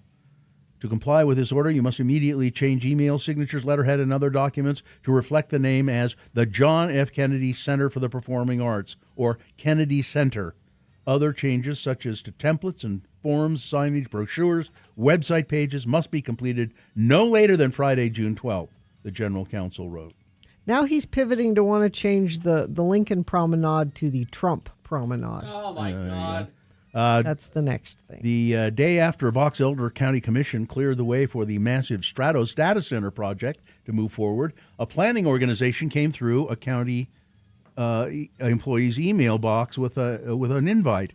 Join a symposium this fall, the invite from the Utah chapter of the American Planning Association said, to talk about the county planning department's work on the sprawling project backed by celebrity investor Kevin O'Leary. Seemed like an interesting event. The county's senior planner, Marcus Wagner, replied, but department officials, he said, wouldn't be good panelists. Unfortunately, Wagner said, our department has not been involved in the process at all.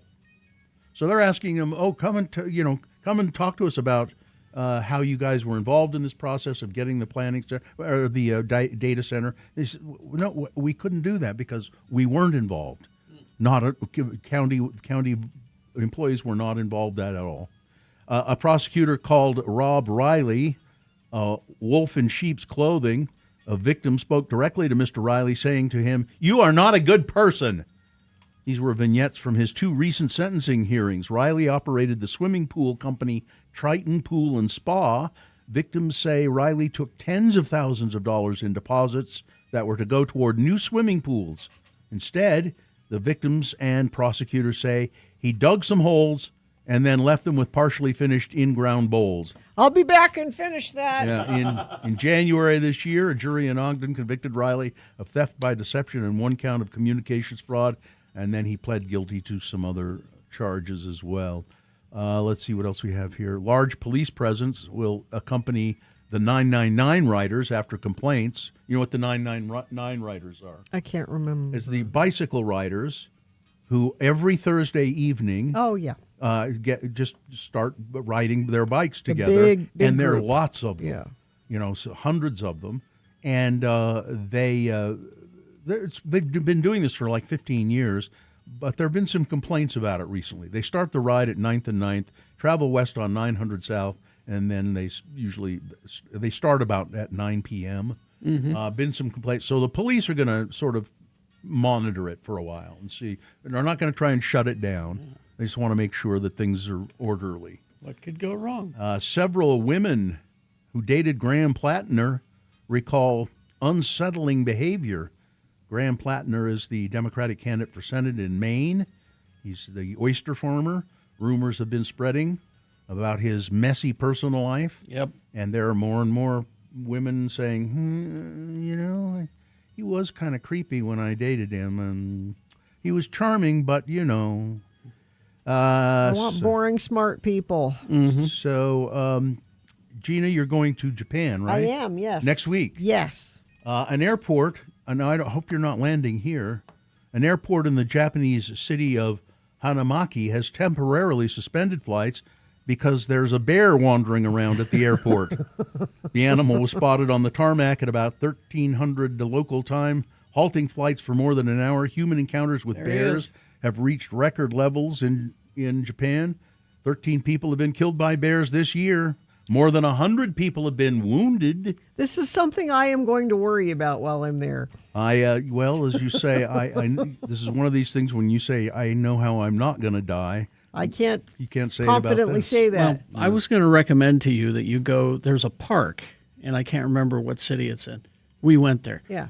There's a park where the deer are all over the place, and they're friendly, and they're not afraid of people, and they come up and you can feed them. And all Are that. they afraid of bears? That's just it. I wonder if the bears have figured out. have figured out these deer are there, and Hey, here's some Great. easy pickings.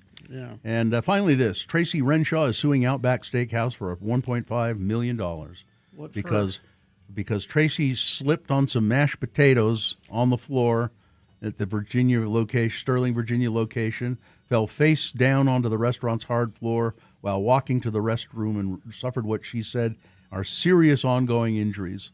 Mashed potatoes are slippery. They are. Outback Steakhouse denies that this happened, saying it had no knowledge of any hazardous conditions, and the company also disputes Renshaw's characterization of the severity of her injuries. All right, that's it. Weather, traffic. 64 right now. Going to get up to a high of 92. Quite warm today and sunny. Overnight low 66. Tomorrow even warmer, 96, mostly sunny. Little tiny storm system comes through Saturday night. It's not going to get anything wet, but it'll drop temperatures down, back down into the 80s. And then we stay there for the first part of next week. Traffic, let me see if anything news happened. I hadn't had a report in about 45 minutes, but this might still be an issue. Crash, SR 73, Quarry Ride Highway at the old airport road in Eagle Mountain. All lanes blocked.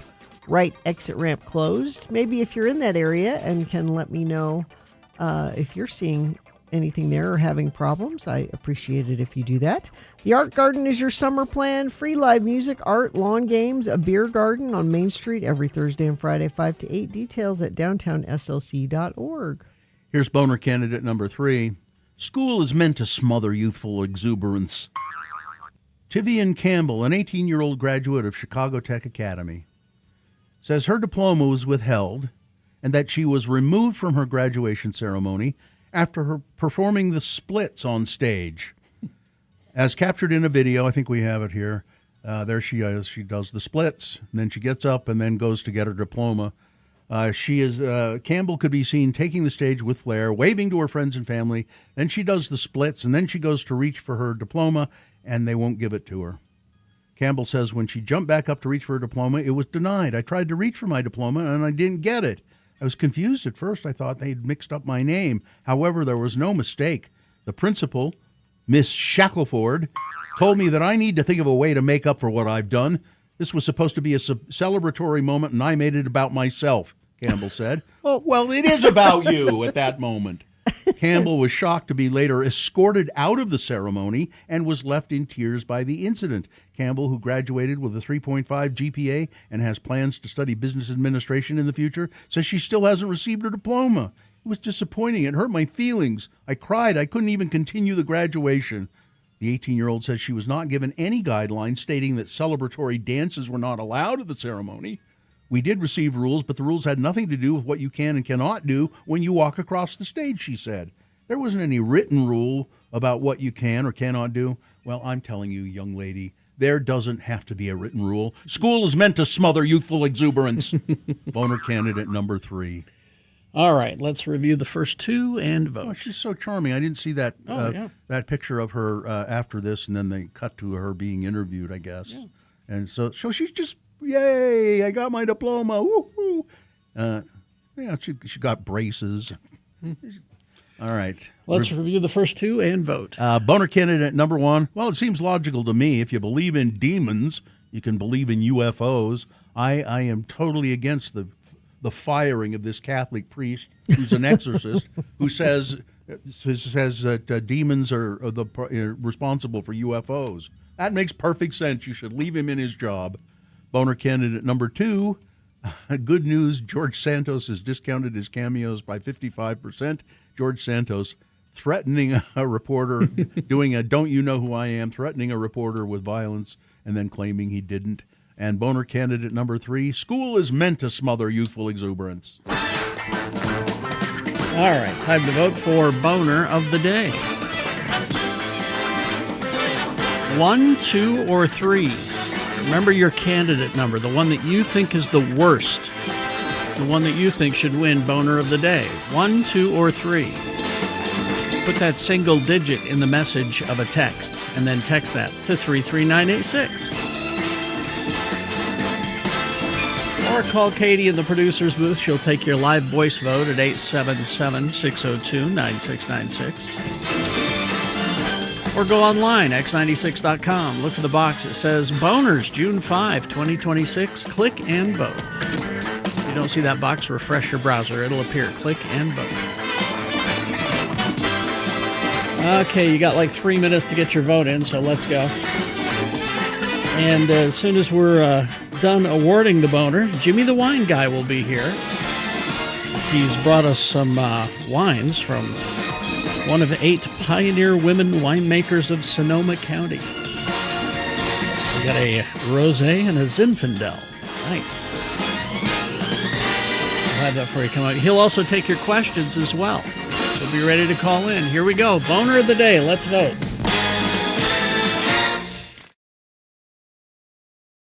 One of my favorite follows on Instagram is Rachel's SLC History. Her name's Rachel Quist, and she does a whole Instagram page about history of Salt Lake, and she'll post really cool old pictures of Salt Lake and tell you stories about buildings and stuff. Okay. I read this one this morning, and if you go to x96.com/live, there's a picture associated with it. Oh, there it is. Here is the story. About 1900, the year 1900, a rumor emerged of an alligator living in Salt Lake City sewers. What? Salt Lake Hot Springs Sanitarium was a bathhouse, swimming pool, and spa that used hot spring water piped in from Beck's Hot Spring. It's where the Children's Museum is, isn't it? It was at 52 West Broadway, now the location of Broadway Media. The Salt Lake City Hot Spring Sanitarium was right here. Huh. So wait, we have a spring under it? Yeah, somewhere. Under the building? In April 1902, a young man from the telephone company was sent to fix the phone lines in the basement of the sanitarium. This building. Well, not this What building, used to but be here, yeah. what used to stand on this site. He was deep in the back of the dimly lit basement near a long tunnel that encased the water lines connecting the sanitarium with the Beck's Hot Spring about 2 miles away. He suddenly heard a curious sound and caught a glimpse of a monstrous animal scurrying back into the tunnel. The man's hair stood up. He immediately scrambled out of the basement. The animal turned out to be an alligator named Jim, Jim the alligator. who'd been living in the sanitarium's basement and water system for the past 2 years. Jim was originally part of an exhibition of 3 juvenile alligators in the front window of the sanitarium in 1899, right downstairs. Once the alligators became too large and no longer cute, they were disposed of. One was killed.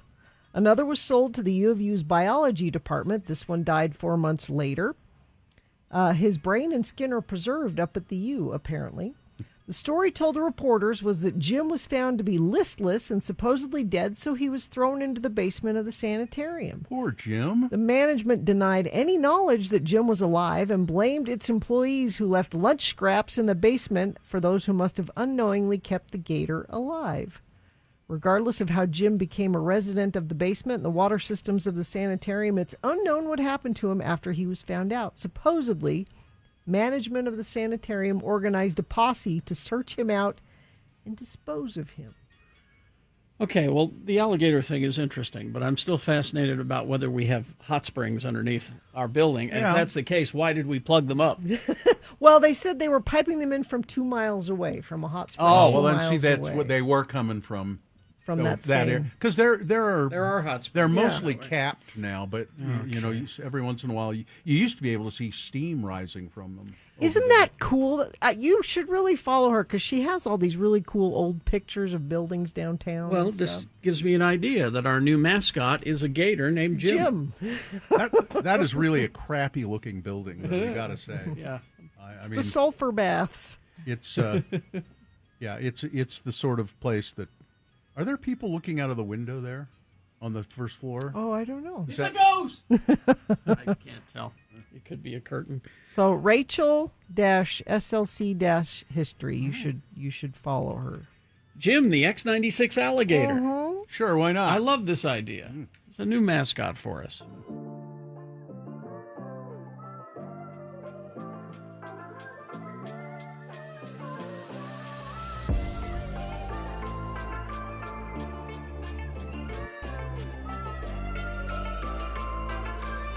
.46, time to award Boner of the Day. And the boner of the day is brought to you in part by chicken cordon bleu and artichokes and a nice salad. And Feldman's Deli, Utah's authentic Jewish deli with expanded hours, open Tuesday to Saturday, 8 a.m. to 8 p.m. for breakfast till 10:30, lunch, dinner, live music Fridays and Saturdays. More information at feldmansdeli.com. Well, boner candidate number 2. Good news, George Santos's cameo videos are now reduced by 55%. That got a pretty good handful of votes, over 50 votes for that. But it couldn't beat boner candidate number 3, 156 votes for middle school is meant to smother youthful exuberance. We got many a text of people saying that similar situations happened to their graduations. Oh, really? They got their certificate just fine. Wonder what's going on. Not. There you go. That's your Boner of the Day for today, June 5, 2026. Now qualified to be Boner of the Week. Is this sponsored? Yeah, brought to you by 5-time Winemaker of the Year, countless gold medals, one of 8 pioneer women winemakers of Sonoma County. Carol Shelton produces award-winning wine, and today we're featuring your soon-to-be summer favorites from Shelton's Wild Thing portfolio, featuring the Wild Thing Zinfandel, Wild Thing Rendezvous Rosé, both available at your local wine store. Go get some today. Have another drink, it'll make you feel better. Have another drink and you feel alright. If you feel down and you're under the weather, have another drink and you feel alright. Well, here he is, ladies and gentlemen, in the flesh. The crazed critic who runs the Wine Academy of Utah. The questioned critic. Wine Over-questioned. This morning. Yeah, too many questions this morning. The Wine Academy of Utah. That's wineacademyofutah.com. It's the one, the only. What your name again? Oh yeah. Jimmy Santangelo. Good morning. We've got. I love Carol Shelton wines. Her portfolios are so awesome.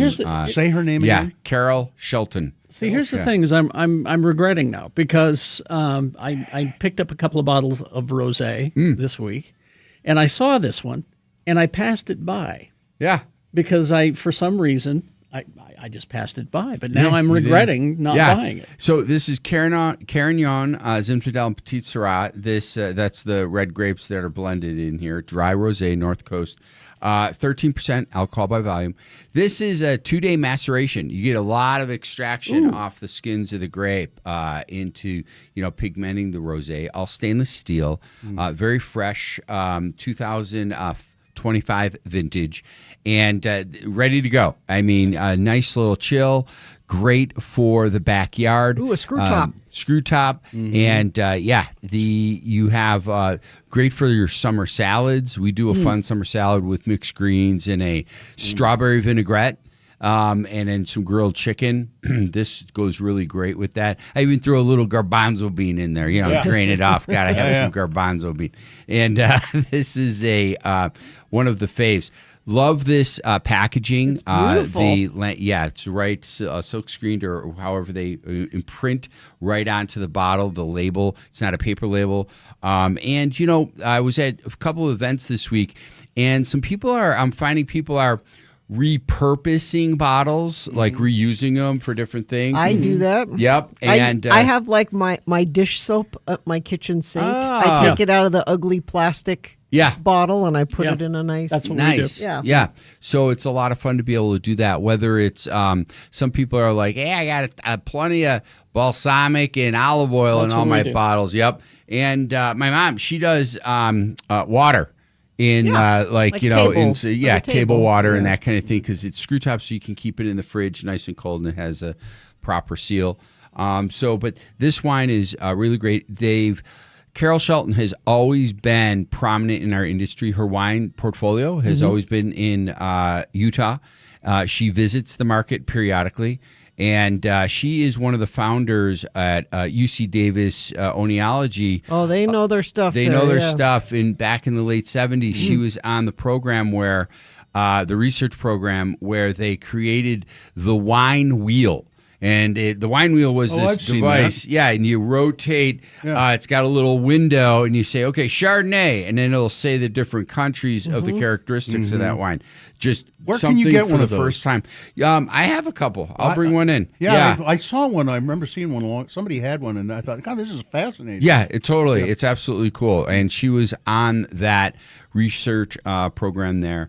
And I couldn't. I could wane on. She's awesome. Really good. It's very light. It's very sweet. Yeah. And then we have shall I do the other one? Sure. If you want. There's nothing I like better, though, by the way, than a 2-day maceration. Whenever I can do that, I still got a little in there. Hey, I'll drain it. Oh, you were saying you weren't going to have a problem finishing. It's because I was talking too much. Yeah. So this is Wild Thing 2, right? Yeah, so it's this is another part Wild of the same Thing. portfolio. This is I've Old had this Vine one. Zin. So this one is a Zinfandel. Yeah, 100% Zin and 14.5% alcohol by volume, a little riper fruit. This is a nice one. This is what you're going to have. So I'm planning your day out. The rosé, late morning, early afternoon, you're firing up the grill. Or you order it out. This is a nice, big, ripe, rich Zinfandel fruit. Zinfandel. And if you notice the vines on the label, how rugged they look and how thick. These are old vines. So the trunks, grapevines, as the trunks get older, they get a little bit bigger, a little bit more concentrated. And then, we can graft different vines off of it. But these are old vines. Typically, that's about, a little over 45, 65, 80-year-old. I don't know the exact date of these guys, but they that's what that old vine terminology refers to. Scott Evans, I had no idea that grapevines could get like that. Yeah. And Scott Oh, Evans yeah. up at what's it called? Casat. You go in there and there's this wood hanging on the wall. Yeah. And it's like a tree or something. And I said, "What is that?" She says, "Oh, those are grapevines." That's actually where I've had a Carol Shelton wine before. Was at Oh, nice. Pago. Yeah. He had some there. Of course. That's where I've had it. Yeah, quality restaurants will definitely carry this. This is a great price point. $15 for the rosé. $18.99, I believe, for the Old Vine Zin. Yeah. And this definitely fits in anyone's by the glass portfolio as operators and/or go-to for your consumer purchase. This is just an easy wine to buy. Great price point. I guess I'm really selling it. Yeah, you are. Yeah, So- I'm enthusiastic. This is 2022 vintage. Let me see the color on this guy. Really rich. Yeah. The yep. Not showing any age quite yet, but aromatically. What is? How does it show age? When you tip it over on the very collar of it, where the wine just thins right out, it'll show some browning. We call it garnet coloring, and that's through no matter what closure you have, whether it's a screw top or cork, air will come up and down and start browning the wine over years. And we categorize that between 1 and 3, 3 and 5, 6+ kind of when you're blind tasting. So I can look at it. Yeah, I would say I would probably be wrong on this one. I would say I would be on the fence between 1 and 3 and 3 to 5, and of course it's 2, so it's 4 year. Yeah, but So- it's not showing exactly. So it's keeping its youthfulness. What is delestaged? So that is does that when mean? that's a French terminology. I have that here, don't I?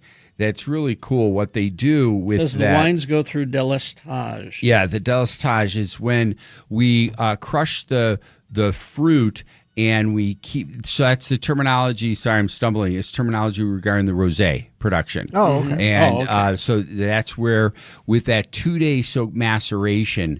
That's a long time for a rosé, and that color, that beautiful color that Yeah, it's you get. darker than you normally see a rosé. and that's all that beauty. And you can't do that. I mean, the varieties in here can be kind of ferocious as a fully dried red wine. That would be a big, rich wine, and to evoke the beautiful nuance of that fruit as a rosé from otherwise tannic, dry, big, rich grapes speaks to the talent of the winemaker. But again, with the 2-day maceration. But again, Bill's very excited about The other one is a 20 to 25 day maceration. Oh, So- see, I'm not a young enough man to do that. Yeah. Sorry, that's really funny. Well, these are delicious. Yeah, these are fun wines. Yeah, Yeah. 25-day mass for the 3 to 5 weeks. That's a little under for the Zinfandel. And what that means, maceration, we're keeping the grape skins and the juice together again. You may know this, and I think we're running out of time. But if we crush the red grapes juice is relatively clear. So in order to get all this beautiful color in the wine, you need to soak the juice against the skins of the grape. And that's what maceration is. And we usually do that in a cold environment to prevent the inoculation for yeast to wake up and start chewing on the grape sugars and converting it into wine. We prevent that. If I'm, gun to my head and I'm picking, that rosé is what I'd go Nice. with. Me too. I love it. That's great. I'm That's taking awesome. the Zinfandel. You about guys that? can fight over that. All right. Awesome. If you have any questions for Jimmy, now is the time. Questions about wine, questions about spirits, questions about restaurants or restaurant etiquette. Entertaining. He even knows where to put the fork and the spoon and All that stuff. how to do all the Stick table a setting fork stuff. in it. Yeah. 877-602-9696 is a phone number to call us with a question, or you can text your questions in as well. That would be 33986. All right. We'll take your questions after these messages. Traffic, Gina, please. Yeah, I haven't had an update on that issue out on the Quarry Ride Highway. This is about an hour ago that they were reporting several lanes in the exit ramp blocked there, SR 73. If you're in the area and can let me know if that's still an issue, I would appreciate it. 33986. The Art Garden is your summer plan. Free live music, art, lawn games, beer garden on Main Street every Thursday, Friday, 5 to 8. Details at downtownslc.org. All right, KXRK Provo. Questions for Jimmy the Wine Guy, 877-602-9696, or text them if you're shy, 33986. UtahAdvocates.com. The advocates are where you need to go if you've been hurt in an accident. They know what they're doing. They are just excellent personal injury attorneys. And they're local, right? They're not one of the big, firms.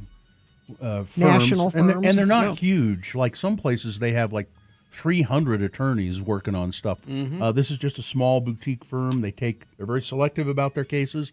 So when you call them at 801-355-5550 and they say, yes, we think you've got a case, so take it, you know that you're really in good hands. The advocates. So if you've been hurt in a car accident or you've been injured on somebody's property due to their negligence. So that's also falls under that category. You don't pay any money for the consultation on the phone, and if they take your case, you don't pay any money out of pocket. They only get you when they get you a settlement. That's when they take a little bit of it. So 801-355-5550 or UtahAdvocates.com. Summer's.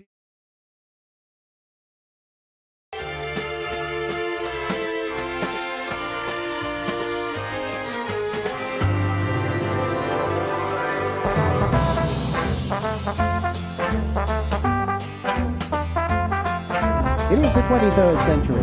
Humans have left the lowly confines of planet Earth and have sought their destiny among the stars. While many things have changed, one constant remains: the need for young men to venture forth and do the work of the Lord.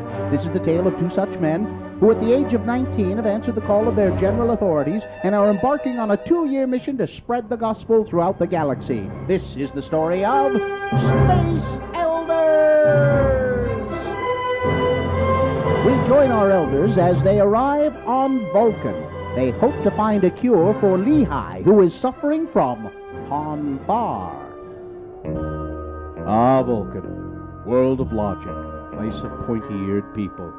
Here I will seek out my mate and find man who killed parents. Settle down and raise pointy-eared offspring. Knock it off, Lehi. You aren't a Vulcan. I was hoping you only had the 24-hour type of Ponfar. Dang it. Oh, here comes somebody. Excuse me, sir? Greetings. You are new to Vulcan? Hi, I'm Elder Spock, and this is Elder Jensen. Hi. We represent the Church of Jesus Christ of Latter-day Saints. You know, the Mormons. Spock? He is a legend on Vulcan. You mock us by using his name. Oh, we mean no disrespect. Lehi here is Spock. I mean, they mind melded and something went wrong. Elder Spock here is suffering from Ponfar. Ponfar? This is almost illogical. We must meet with T'Pau. She will know how to proceed. This is Spock? He does not look like Spock. Fascinating. So the great son of Vulcan has sent you as his replacement? Joining will go on as scheduled. Joining? What joining? My parents chose my mate when I was 7. We were telepathically linked, and now is the time for us to be wed. Spock was joined with this woman. You haven't even gone to Snellgroves with her. You can't marry her. Talk about breaking the rules. We are all gathered. We shall proceed. We are here to complete the joining of Spook and T'Pring. Unless there is anyone here who objects, the ceremony will commence. Excuse me, T'Pau, ma'am, I have a problem with this. Only Vulcans are allowed to protest. One more word out of you and I will have you removed from this holy place. Now, shall we begin? I protest. T'Pring, no. Why? I have chosen another to be my mate. I choose Elder Jensen. But I was to be the one you chose. A challenge has been made. T'Pring has chosen her companion and is her right. Let the combat to the death begin. Combat? To the death? Oh, come on, Lehi Spock. You know I can take you in a fair fight. Be logical. Give up now before I have to hurt you. Hey, you cut my Mr. Max suit. Why, they ought to teach this at the MTC. Oh. We have our victor. Elder Spook shall wed T'Pring. Excuse me, ma'am, but I don't think I can go through with this. You see, I just killed my companion, and we're way out of our sector. My zone leader won't be happy at all. I really should be going. And I will be free to take Ston as my husband. Is this the end of Butch? Will Zone Leader Hansen really be upset at Lehigh for killing his companion? Will Spock show any emotion when he finds out that his fiancée has married another? Tune into our next episode to hear Butch say, Hey, man, be careful. Do you have to drag my body all over every rock? Butch, you're alive! Shh, keep it down. I faked my death so I wouldn't have to kill you. I'm glad to see you're back to being your old self. I didn't kill you. I didn't. I don't remember much of anything about the past week, Look, though. just drag me back to my hyperbike and I'll tell you all about it. Well, we left the quadrant. What's Zone Leader Hansen gonna say? Well, maybe we just won't tell him. Well, that would be the logical thing to do. Huh? On the next finger-crossing episode of Space Elder!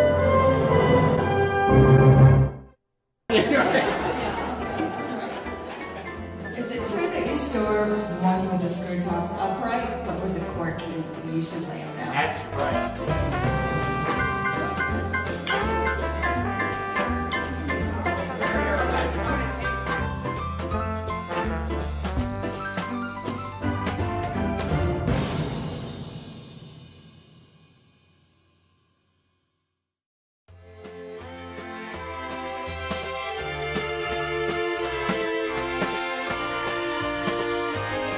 Like Ice Cube did from Lehigh. He's masticating, day 2 of masticating in Or is he Lehigh. masticating or macerating? Is he he's Lehigh. eating something in Lehigh.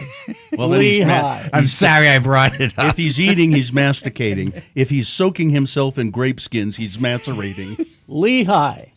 That's the important part. All right. Is this sponsored? No, just go.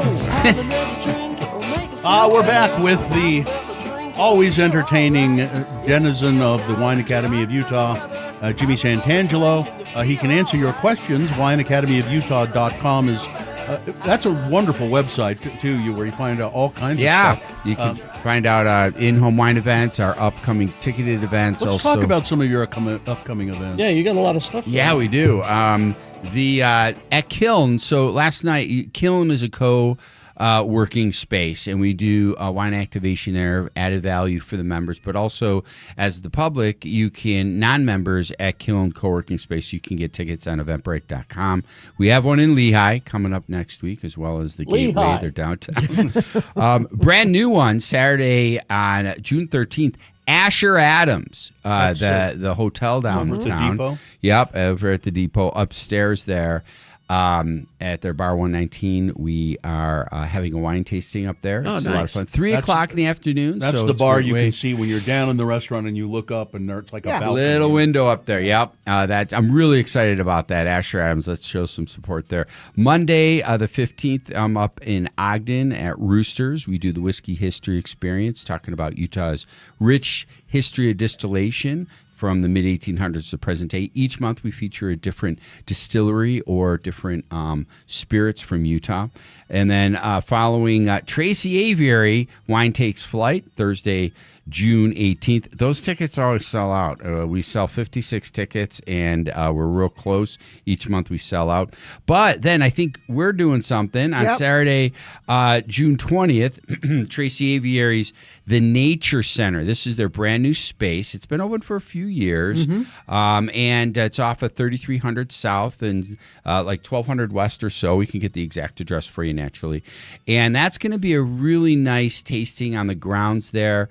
Let's show some love for that for sure. And then, of course, June 28th, Clearwater Cigar and Spirits, the Utah County's only distillery, where they are featuring their new agave spirit. So I'm going to be making cocktails with that. Yep. I'm a fan of Clearwater, yeah. Yeah, they're pretty good. And so that'll be a fun one. It's yeah, the so thanks for letting me say all those Tracy things. Aviary, the Pia Okwai Center there, and it's 33rd South, 10th West. Nice. It's right on the Jordan River. And we'll start selling tickets for that probably next week. Yeah. Excuse me, it's right on the River Jordan. Yeah, the river It's the of river. Jordan. It's the River Jordan.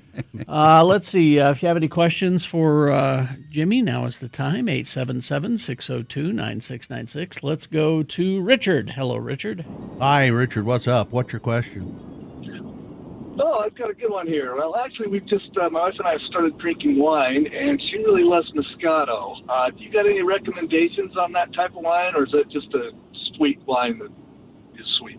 No, I get you. Yeah, no, thanks, Richard. The Vietti, Vietti Moscato d'Asti is a really quality Moscato that you and your wife like, and that's a fantastic one. Low alcohol, about 5 or 6% alcohol by volume, and the reason it's sweet is because all the unfermented grape juice still remains, so it's not like culinary sugar that they're adding or anything. It's the actual grape sugars that give it that off dry, and it has a slight petulance or sparkle to it. And those are great for brunch. Those are my go-to brunch wines because they're great for savory dishes, for eggs and omelets and pastries. They really work out well. Forgo that mimosa and go for a Moscato d'Asti, but look for Vietti with a V. How was that? That's perfect. Thank you. Richard, if you just started and she likes the sweet stuff, I would suggest she move to this Wild Thing Rosé. Ah, there you go.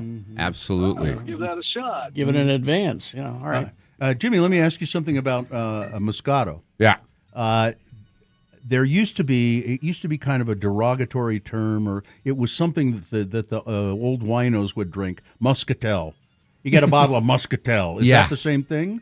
Different grape, and Muscatel, there was a style where they would fortify it, so you'd add a little alcohol in it. And that's why it was cheap and you right. get a lot of alcohol. Yeah. And that's why you'd associate and it. not all of them, that was days of old, right? You used to associate that with rummies. Yeah. I got to get him a bottle of Muscatel here. There's a joke. Steve Martin says it in the Muppet movie. Oh, no, this is a bottle of sparkling Muscatel, the finest wine of Idaho. and then you have, speaking of sparkling, you said something there. You used a different term for it. It has a little sparkle, but you used petulance. Petulance. Yeah, so it. Well, the way you say it, it's petulance. No, it's petulance, like Jimmy. I only say it that way because I'm petulant. And it's small. It's not fully robust sparkling wine with the bubbles and it's brutish and it's a little prick on the tongue. It's a little prickle on the tongue. Now that's okay. Just a little something. That's petulant. It's just a little something. If that's the way you want to put it, that's fine with me. Let's see. Here's a text question. You can call 877-602-9696. Text question. I got a bottle of Japanese whiskey for Christmas. Nice. I had a couple of shots worth. The bottle is in the cabinet above the oven. How long can it sit there? No. Before it goes bad. Don't put your booze in a cabinet Yeah, above the oven. No, cool, dry place out of the sun. Exactly. You don't want to do that. So, but how long can it sit there before it goes bad? Is his question. Till about noon. Basically, cool, dry place. I love a good spicy mac and cheese. What's a good spicy liquor to go with it? Now, a spicy liquor. I don't know if you'd want a spicy liquor. That would really overemphasize the spice. It would, this Zin would go really good, actually, with a spicy mac and cheese, even if you had a little protein on there. This Zin being the Wild Thing Zin that we're featuring today with Carol Shelton. But y'all, whenever you want... So to answer your question, there are some infused tequilas that have a little, like a jalapeno kind of little heat to it. So that's what you might want to do. That would be fun. Headed to Mina tonight. Have you been yet? And if so, any recommendations? I haven't, regretfully. I heard good things. And where is it? It's in the old space where Matteo used to be. So the Sicilian Italian restaurant. Way, they say best Italian. So, they really lean in to that region. So I would recommend the wines from that region with food from that region. You can't go wrong. I know you're like, well, of course that's what I'll do, but you'd be surprised. A lot of people go off the menu. They don't realize, I'm in a restaurant that's focusing on Sicily. Maybe I should get something from Northern Italy or a French dish. It's like you really get their house dish and maybe a wine with that. You won't go wrong. And if it's something that you may not want to, this is my recommendation. Share these. Really play around the menu and plan on sharing and things like that. And that always is such a great experience when out dining. Mm-hmm. Hey, Jimmy, what the hell is going on with Matua? It's my wife's favorite wine. It's been out of stock statewide for a few months now. Yeah, so Matua is a New Zealand Sauvignon Blanc. And yeah, they have had some bumps on it. We can check on the inventory. It's so funny. There's so many Sauv Blancs out there, and Matua was always a mainstay. Perhaps it's one of the wine stores that you're going to. Let's see what we got here. Yeah, if you go to the app, that's so. Yeah. James pulling up the app. What is it? It's not DABC. So I'm showing some here. Sorry to interrupt you. Store One, right in downtown Salt Lake City. They got 60 bottles, but that's it. Everybody's got 0. So it just arrived, and it's at Store One, which on 300 South and 151 East, which is over on Edison Street over by Copper Onion. It's a great space. Go to abs.utah.gov. And you should be able to search. Or UTDABS is the app. That's the app. I like which the is app. great. No. You just put in exactly what you're looking for. It'll tell you what store it's in and how many bottles they have. And I like the new retinal scan that they have, so they can. Let's see. Will Jimmy be attending the 40th anniversary party tomorrow night? Yes, you will be there as an attendant, not working. That's right. You're just right. You're a guest. You're not working. You can find me by the bar. I know I will, because you'll be buying me a drink. That's right. You're running. Get another bottle. Yeah. Jimmy, go make me a spritzer. I'm not your aunt. That's. Oh, apparently there's plenty of that Matua wine all over the place. Yeah. Okay. Yeah, but a lot of those inventories, if you scroll to the right, Texters, you'll see there's 0 quantity. So it's in distribution. Store One's got 60 bottles. Yeah. But it'll be coming. It'll be coming, that's for sure. All right. Well, thank you, Jimmy. You're welcome. Have a great weekend. I'll see you tomorrow. Yeah. Tomorrow night. That'll be fun. All right. WineAcademyOfUtah.com is where you want to go. That's right. Have another drink, it'll make you feel better. Have another drink and you'll feel alright. If you feel down and dry. Heard from FOP NP Sam, says, I just drove past the old airport road in Eagle Mountain on Corey Wright Highway, SR 73, all lanes open. No traffic slowdown. That's what I'm talking about there, Infinity. UDOT doesn't know what's going on, but you do. You can text me whatever you're seeing out there at 33986. Missing or broken teeth, dentures holding you back? Stubbs Dental restores confidence with life-changing implants. Get your smile and your life back. Visit stubbsdental.com. Beat Gina coming up after these messages and a song. It's Mark Wahlberg trivia today. Marky Mark? Yes. All you got to do is call and play the game, and you'll win a prize. It's multiple choice pop culture trivia. If you play the game, you'll get what? Tickets to Fork Fest. This is Utah's biggest local music festival featuring Neon Trees, Joshua James, Fictionist, and many, many more. All right, Neon Trees tickets. 877-602-9696 is the number to call to play and win. Beat Gina coming up after these messages and a song. 877-602-9696.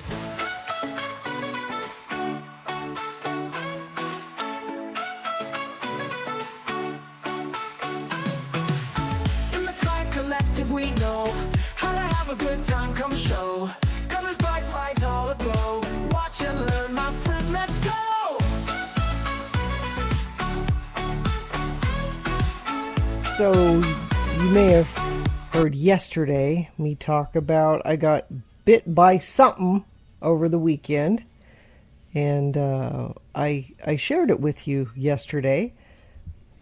It was on your ankle. It was on my ankle, and I sent some pictures to Katie. I don't know if she can put those up, but if you follow me on Twitter at RFHGina, you can watch the progression of the injury. It got ugly. It got really ugly. Yeah, so yesterday it was like a little, I don't know. It's just a blister.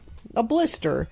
And I actually showed it to our good friend Dr. Cobble, and he said, yeah, you should be all right. You could just, pop it, put some Neosporin on it, cover it with a bandage. You're probably all right, which I did. Yeah. I was brave. I got hydrogen peroxide. I got Neosporin. I did the whole thing, and I covered it with a bandage, and I said, well, I'll check it later. But it hurt, like throbbing pain. Yeah, that's a bad sign. So a couple hours later, I took it off, and it had gotten much worse, which I posted a picture of that on my Twitter as well. And it was oozy and a weird color, and it hurt. And so after much discussion and tweeting about it, because that's what you should really do, is tweet about it. I talked to my husband about it, and he said, I think you probably should go to the Instacare.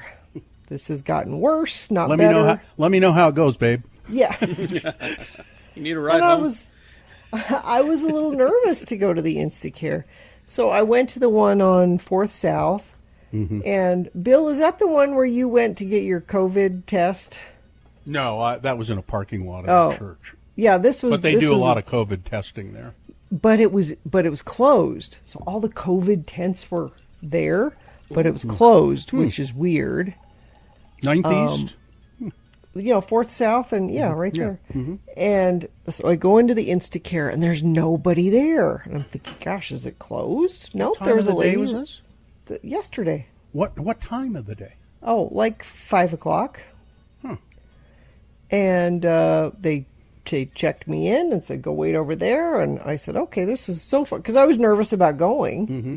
And while I was sitting there waiting, these 5 girls come in together. They all had masks on. And one of them goes up to the counter and she says, yes, I think I have a fever and I'm having a hard time breathing. And, she's listing all the COVID symptoms. I'm like, awesome. Now I'm in a waiting room with her. But why are these 4 other girls with her? You needed an entourage to and they're come not supposed to do Instacare? that. They're supposed to go to the stations outside. Yeah. Well, they were closed. Oh. The stations outside were closed. But why do we need all these people in here? But they took me back, and I said, can you tell what this is that bit me by looking at it? Mm-hmm. And the doctor said, it's infected now. I can't tell what it was. Mm-hmm. But we can clean it out for you, give you an antibiotic, and then we're going to test the pus and see what kind of pus it is. Pus test. Pus test. Pus test. And he said, in order to clean it up, we're going to de-roof it. Which is exactly what it sounds like. Mm-hmm. They cut the top off of it Mm-hmm. and let it ooze out. Mm-hmm. And then they gave me a bunch of stuff at home where I am supposed to change the bandages and clean it up. And I don't have to de-roof it. That's already been done. Well, they say you're going to be okay. I mean, yeah, they put me on a pretty strong antibiotic, and he said, we'll get back to you with exactly what, it could be a staph infection, it could be MRSA, it could be who knows what. Will they be able to tell you what bit you, do you think? Nope, and that's the frustrating thing. Damn. He said that's the big question. I'm looking here. It says de-roof. The definition of de-roof is to remove the top from a building. So that's how big the pustule got. It was the size of a building. It also means to remove tissue from a wound. It did look big, and it did look ooey gooey. It was so gross. It was dripping at one point. I thought I saw. Yep. Yeah. Oh, here's the question. If you're taking the antibiotic, can you have wine?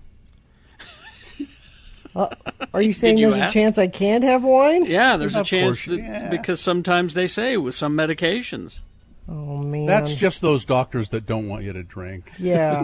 I mean, I didn't last night. Well, because I'm taking so much. It's 3 of these antibiotics 3 times a day. And I'm thinking maybe on alcohol that won't taste so hot. I think you better check, yeah. See, now I don't get what de-roof, but when they say they're going to debride a wound, it's the same thing. Remove unhealthy tissue from a wound. I don't know. I was de-roofed. That's all I know. Ask your doctor or construction worker. Would you like to be debrided or de-roofed? All right.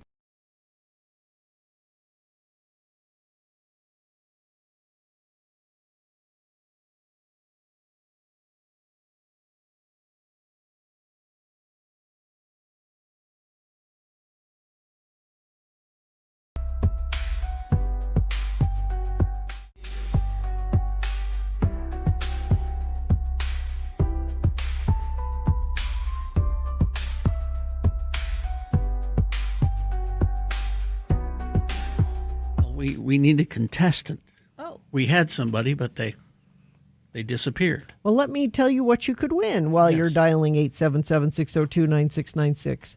Fork Fest is back Friday and Saturday, June 12th and 13th, Utah's biggest local music festival featuring Neon Trees, Joshua James, Fictionist, and many, many more. 3 stages, 31 bands. Tickets are only $35. Kids 11 and under are free. You can find out more at forkfest.org. So, Neon Trees tickets, 877-602-9696 is the number to call to play Beat Gina to get those tickets. 877-602-9696. I'm your announcer, Johnny Ola. And when Vanilla Ice asks me if he could fill in for me when I go on vacation, I send him packing. Good. Now, before we begin our game, allow me to tell you about the most genuine-looking shrunken head ever made. Oh. It absolutely looks more real than the real thing. Wrinkle for wrinkle, this head is incredibly lifelike. You don't have to be a head hunter to own this shrunken head. You'll be the hit of your neighborhood with this new shocker. It's a terrific ornament for the car, the cycle, the bike, a den, or anywhere. Or perhaps just hang one from your belt as a sign of valor and good luck. Yeah. This shrunken head looks real, feels real, and it's lifelike and life-size. In fact, the Amazon headhunters themselves would think that this is the real thing. Made of skin-like pliable plastic, with long black silky hair and nostril cords, this super deluxe shrunken head is the most. Order several now for yourself and for unusual gifts. Only $2.98 for each head. Order now from E. Joseph Kossman & Company, 99 Rocking Chair Road, White Plains, New York. These shrunken heads make wonderful gifts. And anyway, what have you got to lose? Exactly. And now... Nose cords? Oh, this one has... The one pictured has lip cords. Oh. But the same thing. You'll see them also from the nose as well. Yeah. Realistic looking shrunken head, something everyone needs in their home. And now, a presence everyone needs in their life when we play the game. Your host, Kerry Jackson. Thank you, Johnny Ola. You're welcome. Got a job interview later. I'm going to get one of those and strap it to On my your belt. It'll They'll show, know you mean business. It'll show that you are courageous and are full of valor. I don't know. It's just sad we can't get real shrunken heads. If You know you can. Oh, well, okay, that's another. You're not supposed to, but you can. That's another story. And let's see. The randomizer has picked a contestant. You'll be playing against Emma today. Gina, Emma, are you there? Yes. All right, Hi, Emma. Emma. We're going to toss a coin to see who goes first. It will give you the advantage in the game if you call it correctly. Heads or tails? Tails. All right, let's see. It is tails. Oh, Emma, you're one step closer to winning these Fork Fest tickets. All right. It's multiple choice pop culture trivia. Because you won the coin toss, your question is first, Emma. You get to answer this on your own with no interference. And if you get it correct, you get the point. If not, I'll ask Gina the same question. And if she answers it correctly, she's going to steal your point away, and we'll go back and forth till one of you gets 3 points. It is Mark Wahlberg's birthday today, so we're going to do Mark Wahlberg trivia. First question is for you, Emma. Apparently she knows Mark Wahlberg. Apparently. Emma, what TV show is loosely based on Mark Wahlberg's life? What TV show is loosely based on Mark Wahlberg's life? Is it 1, Ted? Is it 2, Entourage? Is it 3, Please Forgive Me for Beating Up That Vietnamese Guy? That's a thing. Or 4, Is It Cake or an Improvised Explosive? I want to say Ted, but I am not a Mark Wahlberg expert, so not sure. So you're saying Ted? Yes. All right. Well, that's incorrect. Sorry. And I knew this, even if you hadn't got that wrong. It's Entourage. Entourage. That's a point for Gina, and Gina controls the question. Gina. Yes. Mark is an avid collector. Okay. What item does he collect? Is it 1, bread tags? Is it 2, novelty Band-Aids? Is it 3, luxury watches? Or 4, sports cars? He strikes me as a watch guy. Correct. That's 2 points for Gina. Now we go back to Emma. All right. Emma, Mark was originally cast as the main character of what movie before losing it to another actor? Was it 1, Batman? Was it 2, Brokeback Mountain? Was it 3, Jurassic Parking Lot Attendant? Or 4, License to Mop? I'm going to say number 1. Batman? No. Sorry, this may be the game. Yes, I think. I'm shocked Man, because he's super Jesus-y. So I wouldn't think it'd be Brokeback Mountain. But it was Brokeback It Mountain. was Brokeback Mountain. Indeed. Yeah, there Okay. you go. Wow. Well, Emma, I'm three to just nothing. as stunned as you are, and that's Well, but the good news is that I still have plenty of disappointed with my. I have don't plenty of be. Marky Mark trivia questions for Monday. Any questions about his nipples? Maybe. Emma. This was just a stunning episode of Beat GNN. I just can't keep these Fork Fest tickets from you. I gotta just give them to you anyway. All right, hang on the line, Emma. We'll tell you how to get those tickets. All right? All right, listen, I gotta get out of here. I've got an appointment with my shrink. See what you did there? Yeah. All right, big boy news now, brought to you by Clark Planetarium proudly presents Laser K-pop Demon Hunters, where electrifying K-pop rhythms collide with a high-energy battle of light and sound. It's bold, it's intense, it's unlike anything you've seen before. Tickets at clarkplanetarium.org. And never, ever forget. The views expressed on X96's Radio from Hell show do not necessarily reflect the opinions of Broadway Media, its management, owners, or advertisers. This program is intended for mature audiences. Parental discretion is advised. Well, we had the boner candidate number 3, which was the winner. School is meant to smother youthful exuberance, and it was the story of this young woman, 18 years old. She goes to get her diploma, and she's very full of excitement and exuberance, and she does a dance move and does the splits, and then gets up to try to get her diploma, and they won't give it to her. They say, you've disgraced this whole ceremony. You're out, and they wouldn't give her a diploma. She was crying, and so I think it was somebody sent me this a few minutes ago. Another story of the similar nature. The valedictorian of a northern high school in North Carolina high school said it was refusing to give her a diploma after her graduation speech to her class of 2026. So she's the valedictorian. That means that's pretty high, right? Mm-hmm. That's the highest. That's the highest you can go. So she was the best, the most academic student there. Video shows Lee Hines delivering her speech.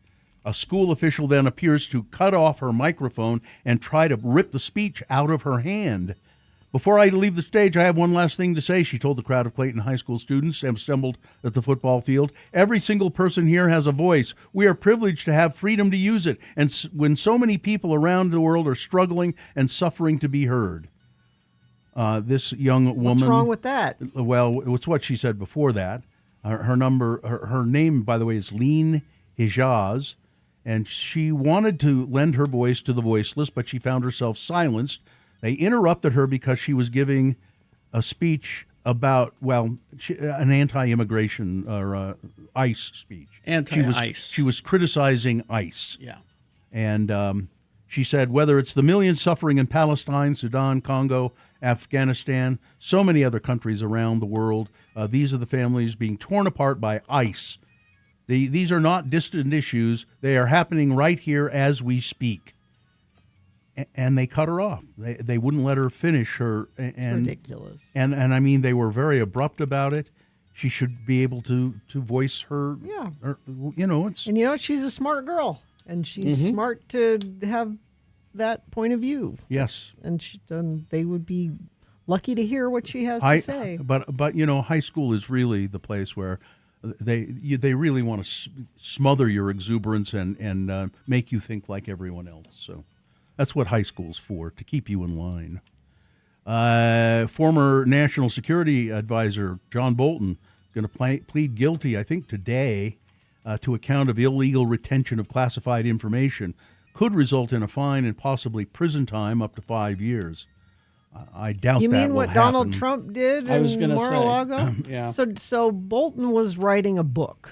So he had compiled notes for a book. He had written, these weren't actual documents. He'd written down things that were classified. And he said, yes, I did do that, and I mishandled the material. Guilty. So he's, I'm thinking they will probably end up just giving him a slap on the wrist for it. But No, what he has agreed to, because these things are decided before. It's like a $2 million fine. But really? But no jail time. No jail time. If you plead guilty, $2 million fine. Yep. All right. Well, let's see. A miraculous story. A Sherpa climbing guide who is believed to have died on Mount Everest was found crawling back to base camp after spending almost a week on the mountain with no food or bottled oxygen. For 6 days, there had been no radio contact or sign of Hilary Dawa Sherpa, who was last seen on May 29, resting above Camp 3, which sits at 23,163 feet. He had become separated from his clients and climbing team, who had already descended and were among the last group on Everest before it closed down for the season. The ladders across the Khumbu Icefall, which are carefully fixed by Sherpas to help climbers navigate the most treacherous section of the climb, had already been dismantled.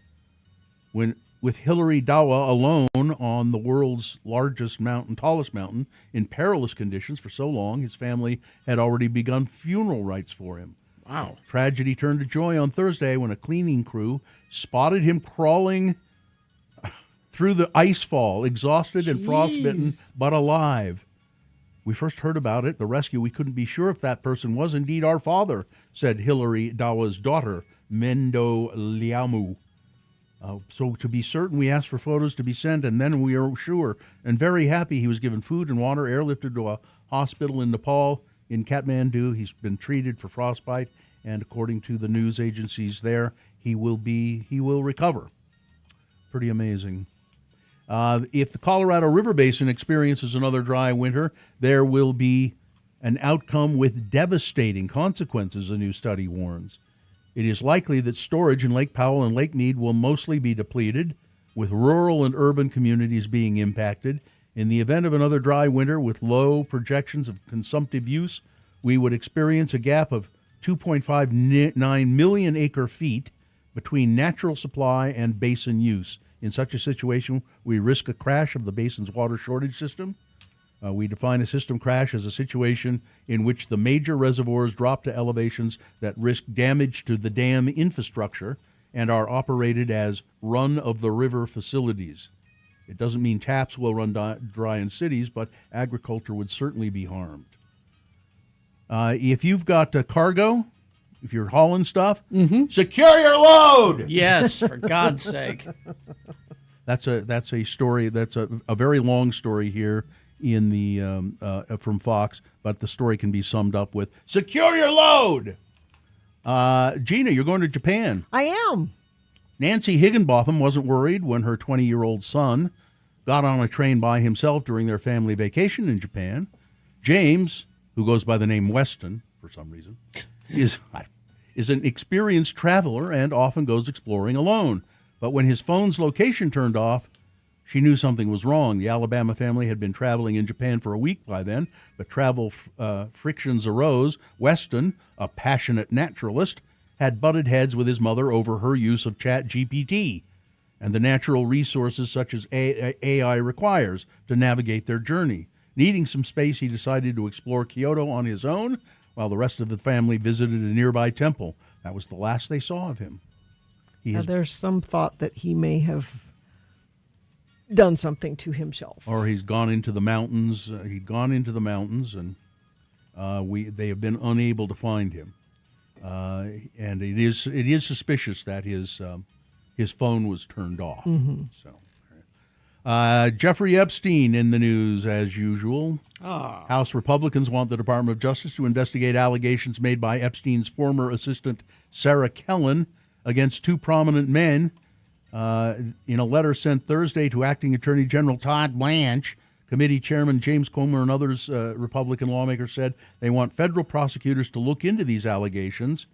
These allegations are from this young woman, Kellen. She alleges she met she says she was sexually assaulted by Philip Levine, the former mayor of Miami Beach, and by Frédéric Fekkai, a French celebrity hairstylist. And this was all facilitated, she said, by Jeffrey Epstein. I'm sure it was. And she's got a very long transcript, 149 pages, where she details everything and wants Congress to look into it. And finally, this Raw Story reports that Lindell TV correspondent, yes, it is a thing, I guess, Allison Steinberg confronted Nancy Pelosi with the old MAGA claim that Pelosi turned away the National Guard on January 6th. Pelosi answered with the efficiency of someone who has heard enough from that pillow-adjacent nonsense for one lifetime.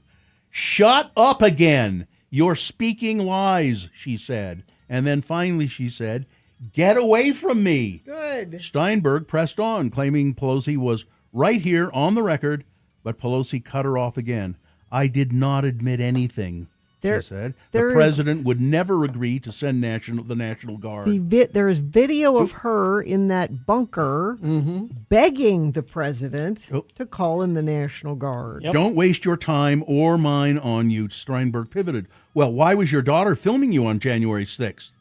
Why don't you just get away from me? She was making a documentary. When Steinberg insisted she was only asking questions the American people want answers to, Pelosi questioned her credentials outright. I don't even think you're a real journalist. You work for that Mike Pillow guy, right? Yeah. That's not journalism. And if you go to x96.com/live, there's a great picture that the Daily Beast had of Mike Lindell clutching a pillow. He's the guy who invented the pillow, you know.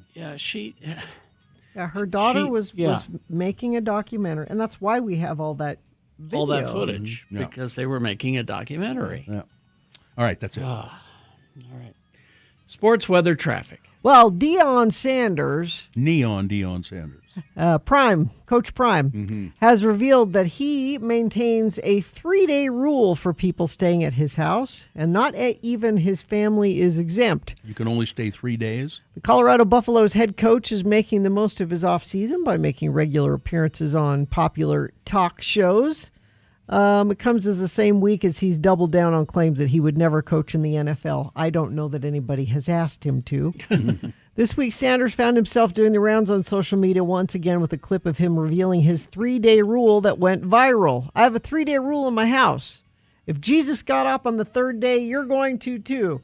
I'm not letting anybody, family included, staying at my house over 3 days. He has a blueprint for guests in his home. 1st day, we kick it. 2nd day, I'm going to take you somewhere. What do you want to do? 3rd day, I'm looking at you like, all right, time to go. Family, I like this plan. That's a good plan. I got to say. Nobody should stay longer than 3 days. All right. I don't like the guy, but that's a good plan. I support this. If Jesus left on the 3rd day, you can leave too. In the Stanley Cup Finals, we're all tied up at 1 game apiece because Carolina won last night. They beat Vegas Golden Knights 4-3. Their next game is tomorrow at 6 p.m. NBA Finals, you've got Game 2 tonight at 6:30 with the Knicks and the Spurs. Salt Lake Bees won last night against Albuquerque. They play them again tonight. And it's Gulls night. It's kind of fun. They're doing throwback jerseys and things for when the Salt Lake Gulls were the team here. That's at 6:30. Weather, it should be nice weather for your baseball game and whatever else you're doing today. 92 and sunny today. Overnight low 66. A little warmer tomorrow, 96 for a high. Overnight low 64. Tiny chance of a little storm system coming through Saturday night into Sunday, which is not going to give us rain or anything, but we could drop the temperatures back down into the low 80s for a day or two. Traffic, let's see. Yeah, I've got nothing on UDOT. Let me check our message stream. That's where you come in, Infinity members, letting me know what you're seeing on the roads. And you have not sent anything in a bit, but you always can let us know what you're seeing. We appreciate it when you do, even if it's just that things are moving well. That's helpful. 33986. The grimdark future of the 41st millennium is shaking with new releases. For Warhammer 40K, protect the Imperium from large threats with the new Imperial Knight Destroyer, or serve the forces of chaos with the new Iron Warriors Combat Patrol. More available at Haster Games. Oh, and to give credit where credit is due, it was Ivy who sent me, from Boozeteak, who sent me that story about the high school graduation and thanks, the Ivy. ice skate. Thank you. All right, so we're going to take a short break. We'll be back with Best Question of the Week after these. And then the Boner Recap game happening just after 9 o'clock. Stand by for all of that.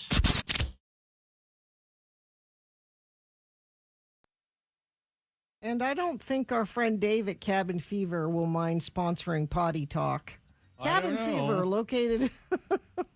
You should have asked him. Dave will be fine. Oh, God. This is Cabin Fever we're talking about, Bill. Okay. Locally owned and operated since 1982, located in the heart of Trolley Square. It's Cabin Fever, so much more than a gift store.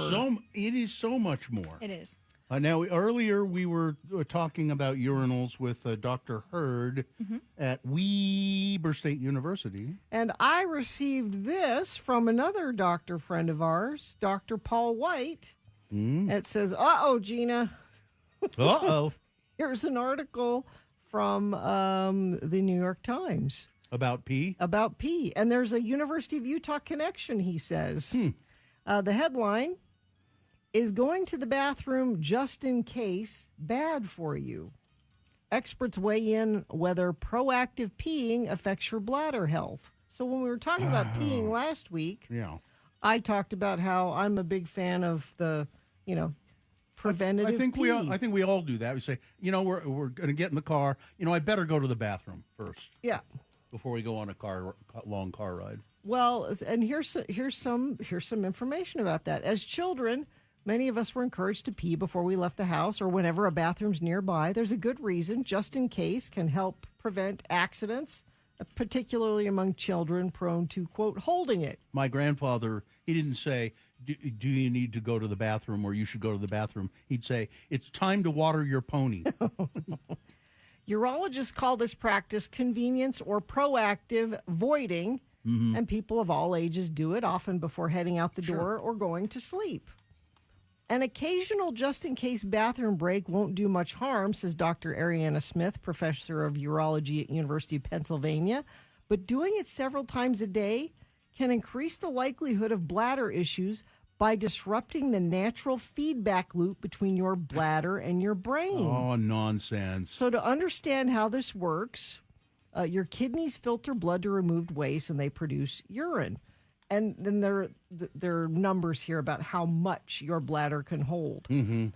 What they're basically saying I have a monkey bladder. What they're saying is if you pee all the time before your bladder's full, you're messing with the message that your bladder is sending to your brain about when it's full and when to go. Well, in my case, that's a good idea. But it can make it so you will have to go more and more often because every time you have just a little bit of pee in there, your bladder's going to go, we got to get rid of this. Will you excuse me? I have to go to the bathroom. Is it possible to break the habit?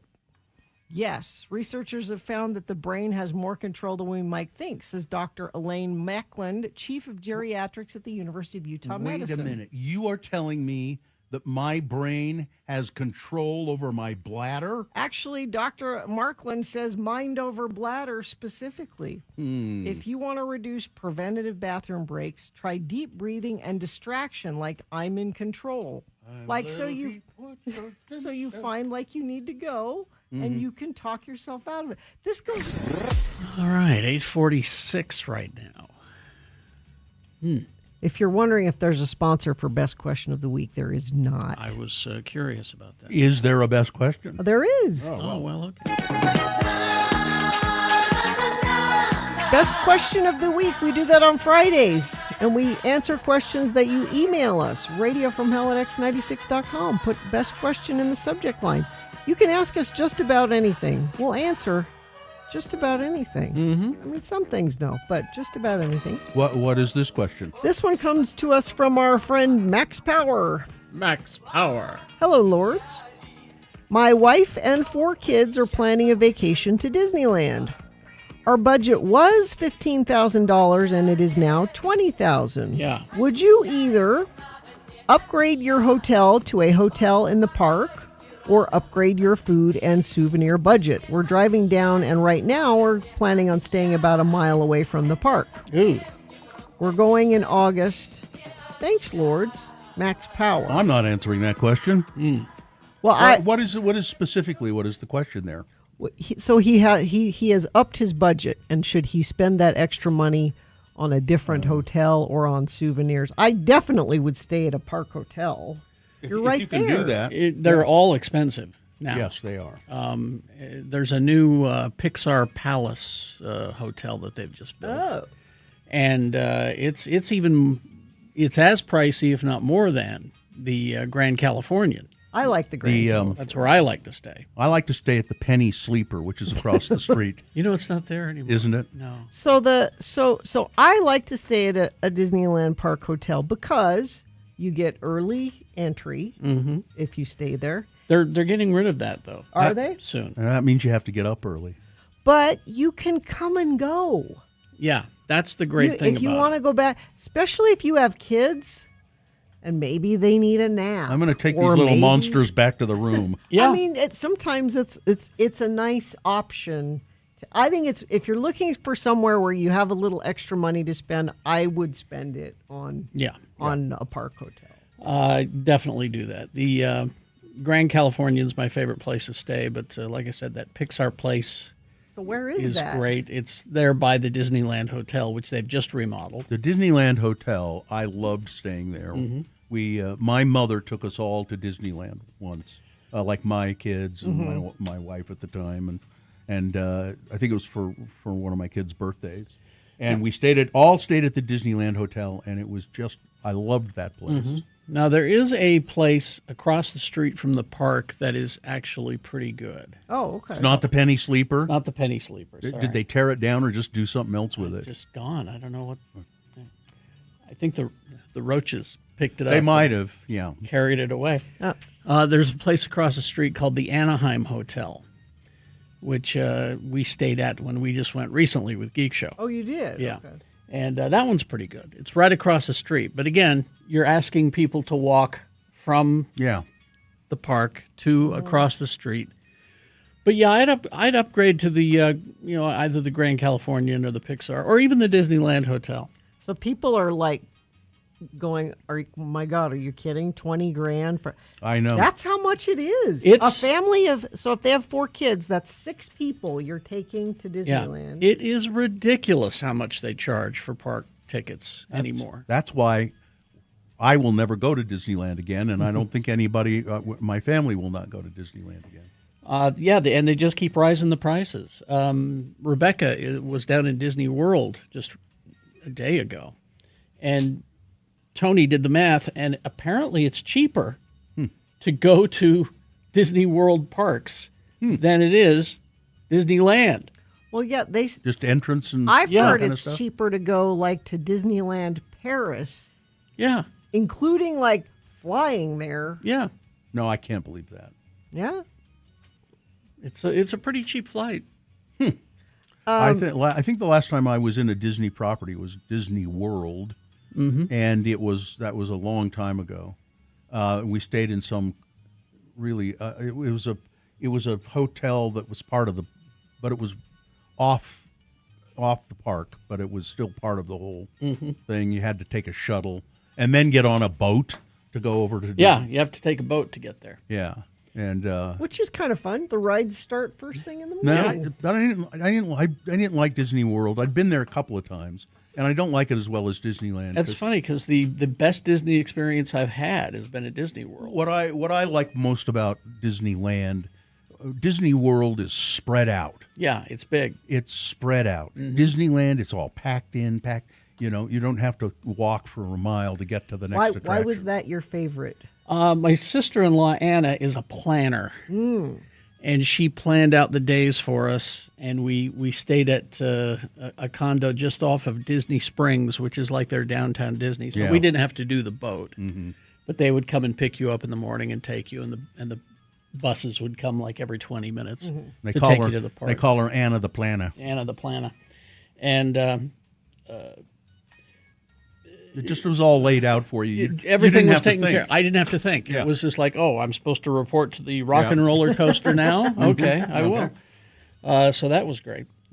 Tokyo Disney is very inexpensive, but again, that park is not as good as it used to be. Oh. It used to Have be. you been more than once? Yeah. I went the first time and I loved it. Yeah. The second time I went, did not love it. And I What- found out in what'd they between change? is that it was owned by the Japanese government and they just rented or leased everything from Disney, but they maintained it. Yeah. And so everything worked all the time. It was always clean. There were plenty of employees everywhere. And then the second time we went, we found out that some sort of financial firm bought it and they run it and they decided to cut back. And so you can tell a difference. yeah, and you could tell the difference because you'd go to a restaurant and the line to the cash register, it was two lines. And they'd take one from the right, one from the left, one from the right, one from the left. Not a great thing. But if you are going to Anaheim, might I suggest this? There is a tremendous lack of shade in Disneyland. Okay. Bring your own. Get one of those collapsible umbrellas and use it. You will thank me for that. Ugh. You were there not that long ago. Yeah. You were there. I don't know why they haven't thought about these things. You know, they keep building all of these places to have your lunch and all of that, and none of them are No shade? no shade. You know, I don't understand why they aren't thinking about that. They just don't care. I mean, could be.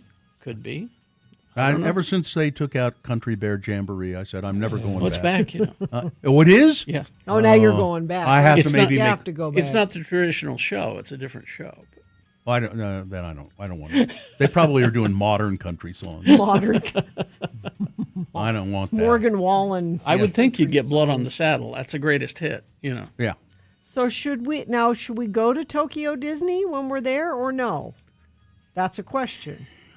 I would say go to Disney Sea, which is right next to Tokyo Disney. Oh, okay. It's like SeaWorld? No, It's the letter C. It's just called that because it's next to the ocean. Oh, but what's there? It's just a second park. You've got a Twilight Zone ride there. You've got all kinds of different attractions there. There's the Jules Verne aspect of it. There's a volcano in the middle of the park. Oh, okay. And you can go into the volcano.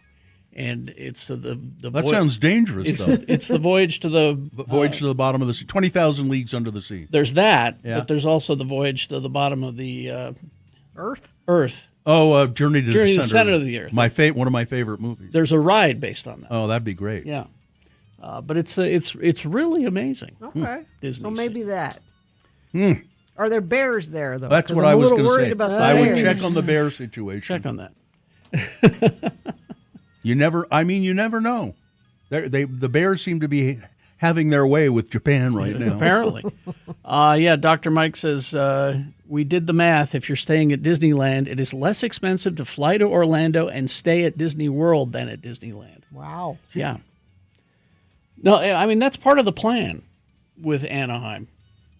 I talked with a guy whose daughter worked for the park, and she said that was the plan, is that they're going to make it so expensive that only certain people can go. Really? Yeah.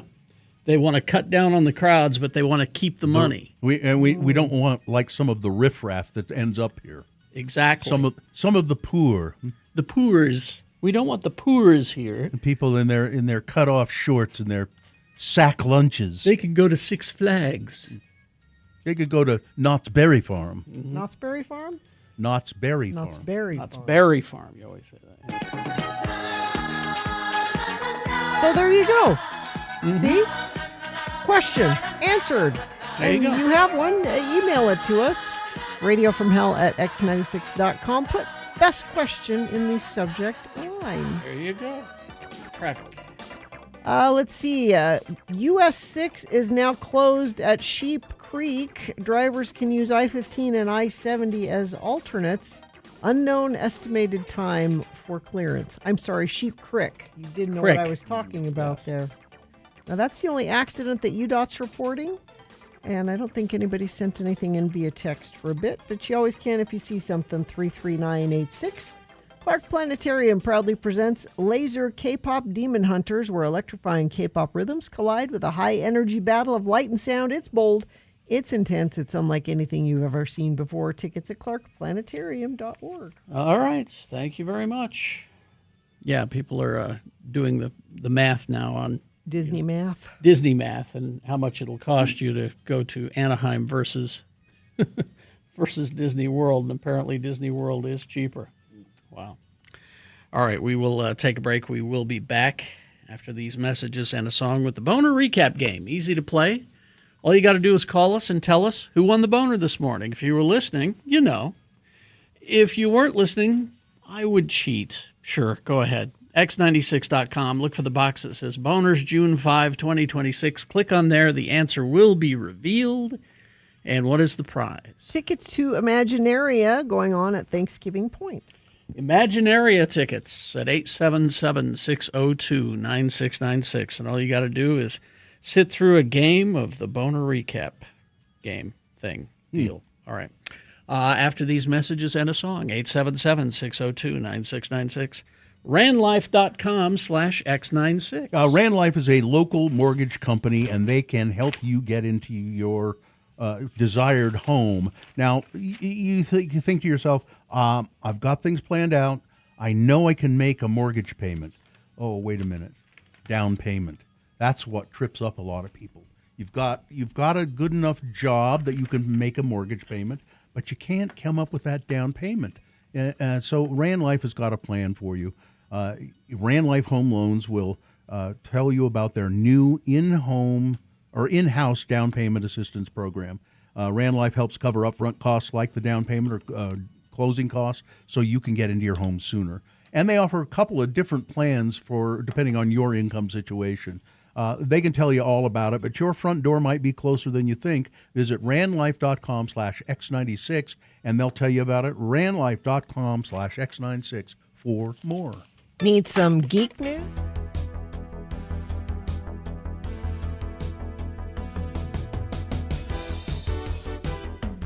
Vaxildan, our radio pup, finally has a sponsor. It's Zero Res, and this time of year brings a lot of dirt and things through your house, damaging your carpets. Vax says book your carpet cleaning appointment today. Not only do you get the 4th room free, but your animals will thank you with extra love.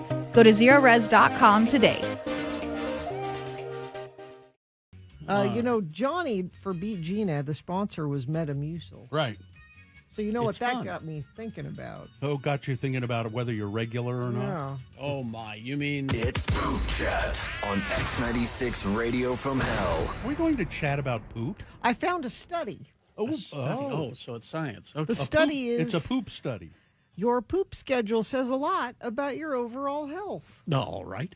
Study published in Cell Reports Medicine reveals that bowel movement frequency significantly influences physiology and long-term health, with the best outcomes linked with passing stools. What do you think? What do you think's the best amount of time to do that? How often? Oh, how often? How often? Yeah. Once a day? I'd say people are different. Some people it's twice a day. This says once or twice a day. Yeah. Ideally. Yeah. Mm-hmm. Previous research has suggested associations between constipation and diarrhea with higher risks of infections and other conditions. Have you ever stopped to think that the word poop is actually why they call it poop? Have you ever stopped to think about that? I have not. Well, think about it for a second, because I think it's automatopoeia. Poop! It's sort of the sound that it makes sometimes when it comes out. Poop. I think I Now I have to think about that. I've never looked it up, but I'm just sort of thinking that's what it is. Usually studies are done in sick patients, not done in just healthy, normal. And so they're doing a study on what is a healthy, normal bowel movement frequency. Poop. The team collected clinical, lifestyle, and biological data, including blood chemistry, gut biome, genetics, and more from 1,400 healthy adult volunteers with no signs of disease. I know you need that psyllium fiber. Participants' self-reported bowel movement frequencies were categorized into 4 groups. Constipated, that counts as 1 or 2 bowel movements a week. That means low normal, Low normal. 3 to 6 times per week. High normal, 1 to 3 times a day, and then diarrhea on the. Oh, that's well, just, you don't want to go that far. Did you make today? Did you make poo-poos? Any poo-poos? 'Cause that's poison in the body, you know. So you could go up to 3 times a day and still be considered normal. I guess so. And that's got to. That's really a load off my bowels. See, when the headline said poop schedule, I thought it was more literal than that. Like, do you always go at the end of your radio show? Is that It just sort of varies. Sometimes it's first thing in the morning. Yeah. And then sometimes, I guess sometimes it's no. I hate it when it's after the radio show. You hate it when it's after the radio? Because we have a awful bathroom, terrible bathrooms. I hate You it. used to have a good one, and then we moved. Yeah, Huh. yeah. I hate going in there. Yep. It's cramped. It's the only bathroom. It's not private. It's not private. It's constantly out of soap. Yeah. Oh, really? Yes. Yeah. The women's bathroom has like 3 different options for soap. Really? And lotion and I'm going to start using that one. Yeah. Wait, what's? Is it very busy? Because the men's bathroom here is like Always it's busy. traffic all the time. Yeah. No, it's usually. I don't think I've ever been in there that all the stalls are filled. I have in the men's room. Yeah, I have too. When stool sits well, when it is, I turn around and go back out. Mm-hmm. When stool sits too long in the gut, Yeah. microbes exhaust the available fiber, which then ferment into short chain fatty acid. You fart a lot if it sits in there. Oh, too that's long. what that is. Yeah. What we've found is even in healthy people who are constipated, there's a rise in toxins in the bloodstream because it's toxins it's poison in the body. It's Poison yeah. in the it's poison in the body. You got to get it out. Reminding him to make when he waits too long and gets plugged up. What is that? What are you doing? It's a signal for poo-poos. You got to learn the signal. I don't want to learn the signal. Don't make her do the signal, Mom. She has to learn the signal. I don't want to learn the signal. Now this hand is the potty, beckoning the poo-poos, and in they go. Huh? She's not doing it. Somebody has sent us the Bristol stool chart. A stool chart? Yeah, score your poop based on its shape and size, and it's a visual. Sid says, I sometimes go 2 to 3 days without pooping. My nutritionist was horrified. Yeah, that's poison in the body. It's not good. Yeah, no, and you feel bad. You do. Because it's toxins in your body. My sister's colon stopped working. It was very painful. They had to remove some of it and try to wake it up. Yeah, that happens. Hello. Wow. Hey, you in there? I'm on one of the Wegovy type shots, and one of the worst things about it is constipation. Oh, yeah. Side effects may include. Mm-hmm. Yeah. Ooh. Sausage-shaped stool. Is that good or bad? Healthy, What is the most healthy stool type? Yeah, what am I aiming for? You're aiming for the bowl. Yeah. Sausage-shaped stool with cracks on the surface. Yes. Or sausage-shaped stool, but smooth and soft like a snake. Those are healthy. Oh, okay. Well, then that was this morning. Yeah. All right. But then, jeez. Then when you're constipated, a lot of times you just get these little nuggets. Yeah. Yeah. Look like rabbit poop. Yeah. Okay. Well, we're talking poop on X96 Radio from Hell. We have our listener in England, in Bristol, Arrow, says, so my beloved Bristol has given the world Cary Grant and the poop chart. Oh, it is the Bristol poop chart. Best city in the world. There you go. Says. There you go. All right, well, we will...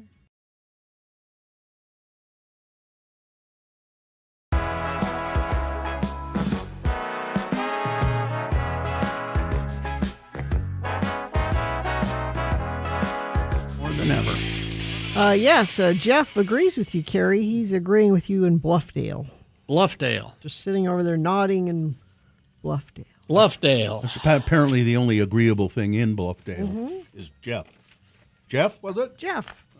He's not a Geoff. He's just a straight proper ahead Jeff. Yeah. Jeff, probably short for Geoffrey. I mean Jeffrey. Bluffdale. The important The part real, of that yeah. is Bluffdale. I mean, Bluffdale is the important part of that, but you know, we have something we're supposed to do here. It's called the Boner Recap, Bill. Who told you that? Well, it's on the schedule. And the schedule rarely lies.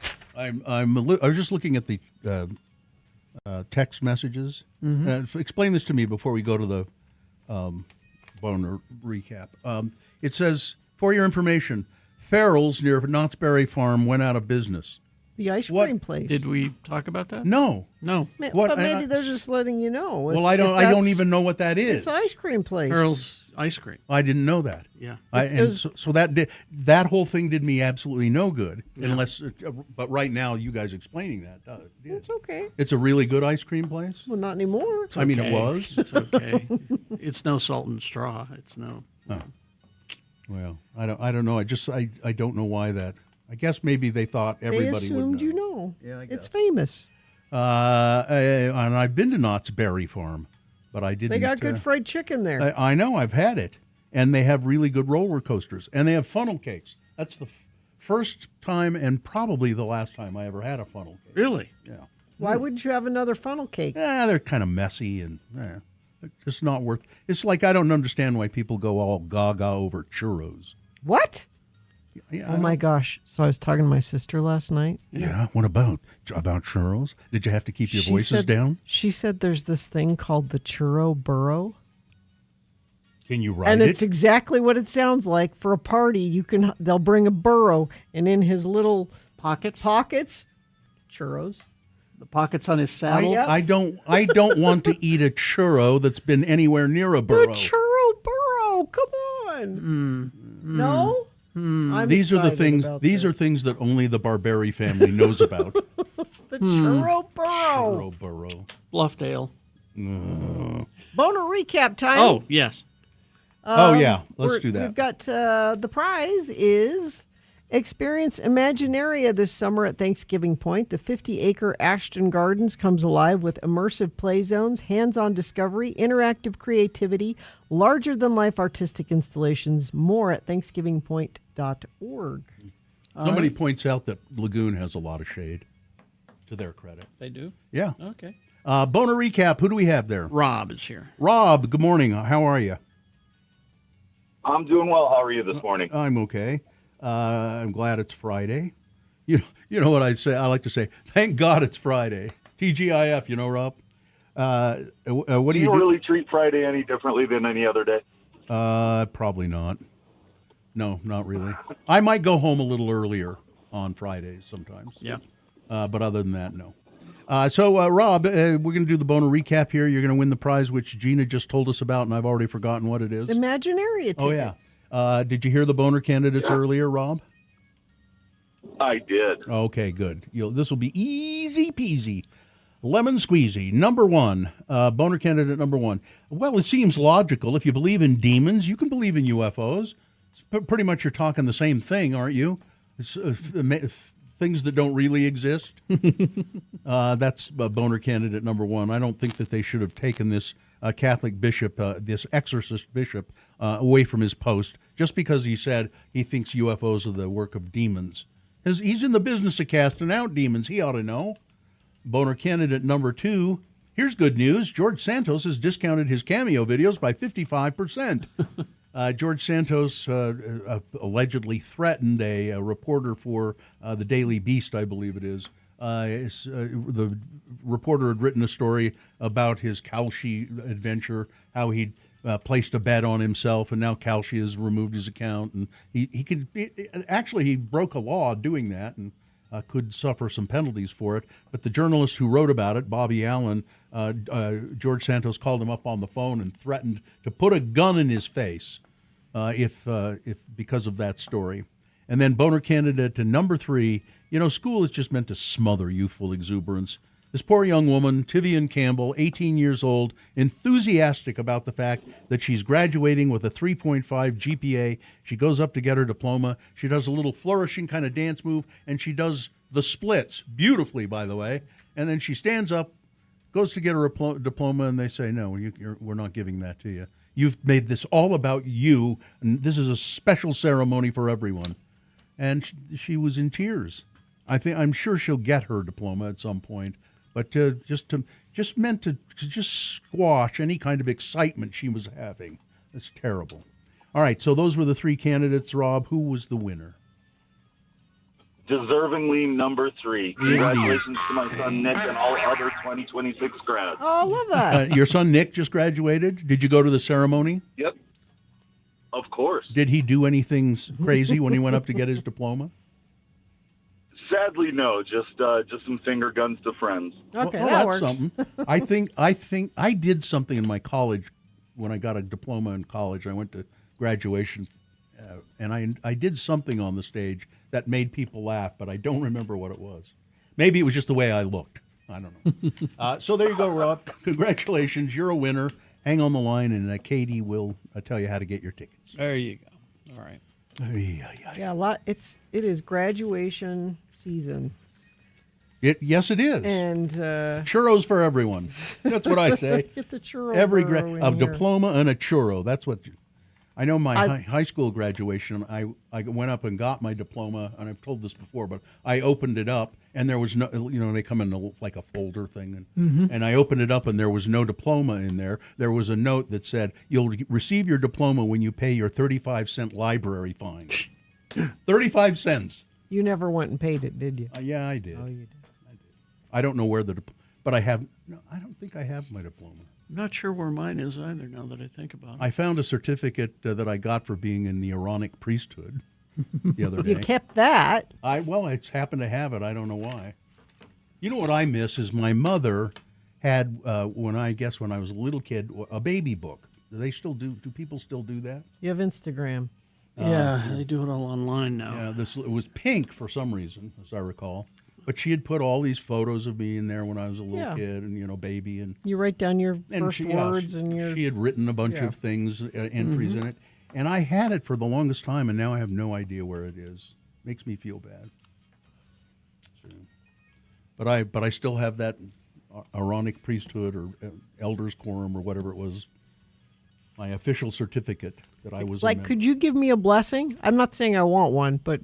Well, you'd have to get some olive oil. Oh. Consecrated olive oil. Yeah, not just any olive. Okay. Any olive oil. Because blessings are nice. I'll take one. I wouldn't feel right about doing it. Because you're not feeling it. You're not. I don't believe in demons and I don't believe in UFOs. So that should tell you everything. He's also a member of the Aaronic priesthood. Yes. No, lower priesthood can't give blessings. Sorry. Yeah, okay. That's right. All right. I could tear up some bread and give it to you as a sacrifice. That you could do. That's okay. All right, we will take a short break. We'll be back after these with some big boy news and a Pinuendo. Stand by for that. Farmers Market this weekend. Yeah, it starts.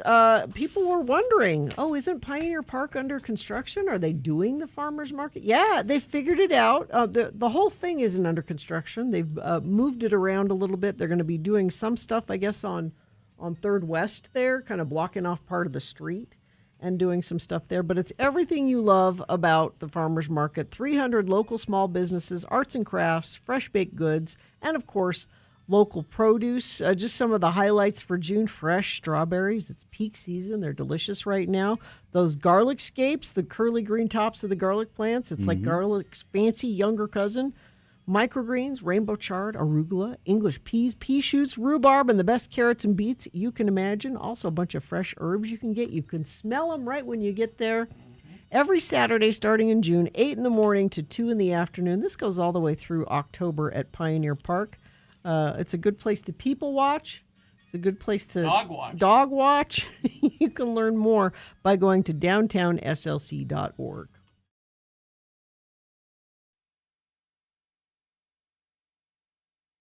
Let's join Carrie and Bill at the Acme Broadcasting Company party at Rockport Reservoir. Boy, what a nice day for a company party, huh? Oh, God, yes. I mean, it's just beautiful up here. And we deserve this, don't we? I think that everybody on the staff deserves a nice party like this. I mean, we've all worked so hard to get this station to show in the ratings. Yeah. Showing up in the top 35 stations ain't that easy either. Nope. Hey, look at everybody down there on the beach by the picnic table. You know, we ought to hike down there. No, we can get a much better shot at all of them with our paintball guns from up here. Huh. Now look at Mario there. I'll bet you I can knock that beer right out of his hand.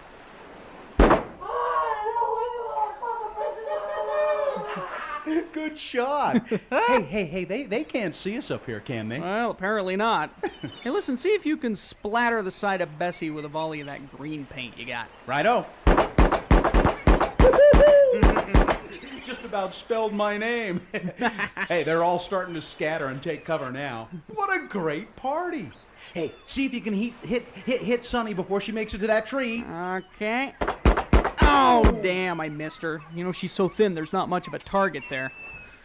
Hey, what's Ed Acme doing? Well, it looks like he's pushed over the picnic table and he's using it as a barrier. Get out your binoculars. Got him. Oh, my God. That's a 30-30 he's pulling out of his knapsack. Oh! And it looks like he's got a bead on us, too. That was too close. Godfrey! Jeez, everybody else seems to be packing heat, too. Look at that. Mario's gunning back at us with some kind of flare gun. Whoa! Gee! All right, Sonny thinks she's going to hit us clear up here with that little pistol of hers. Oh, but Acme's really got us pinned down with that thing. Well, then I guess it's a good thing I brought this to the company party, isn't it? Oh, an Uzi. Yeah. Bill, you the man. Oh, God, what a great party.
All right, 9:20.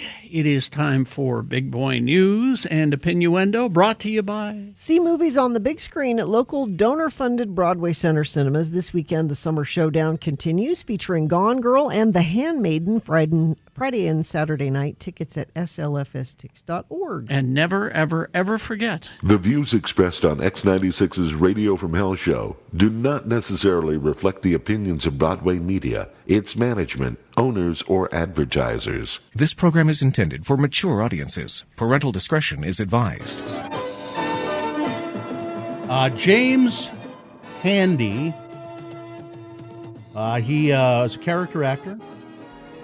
Many roles in movies and television, including played a bartender in Top Gun Maverick and the director of the CIA in Alias, as well as a borough commander in an episode of new NYPD Blue.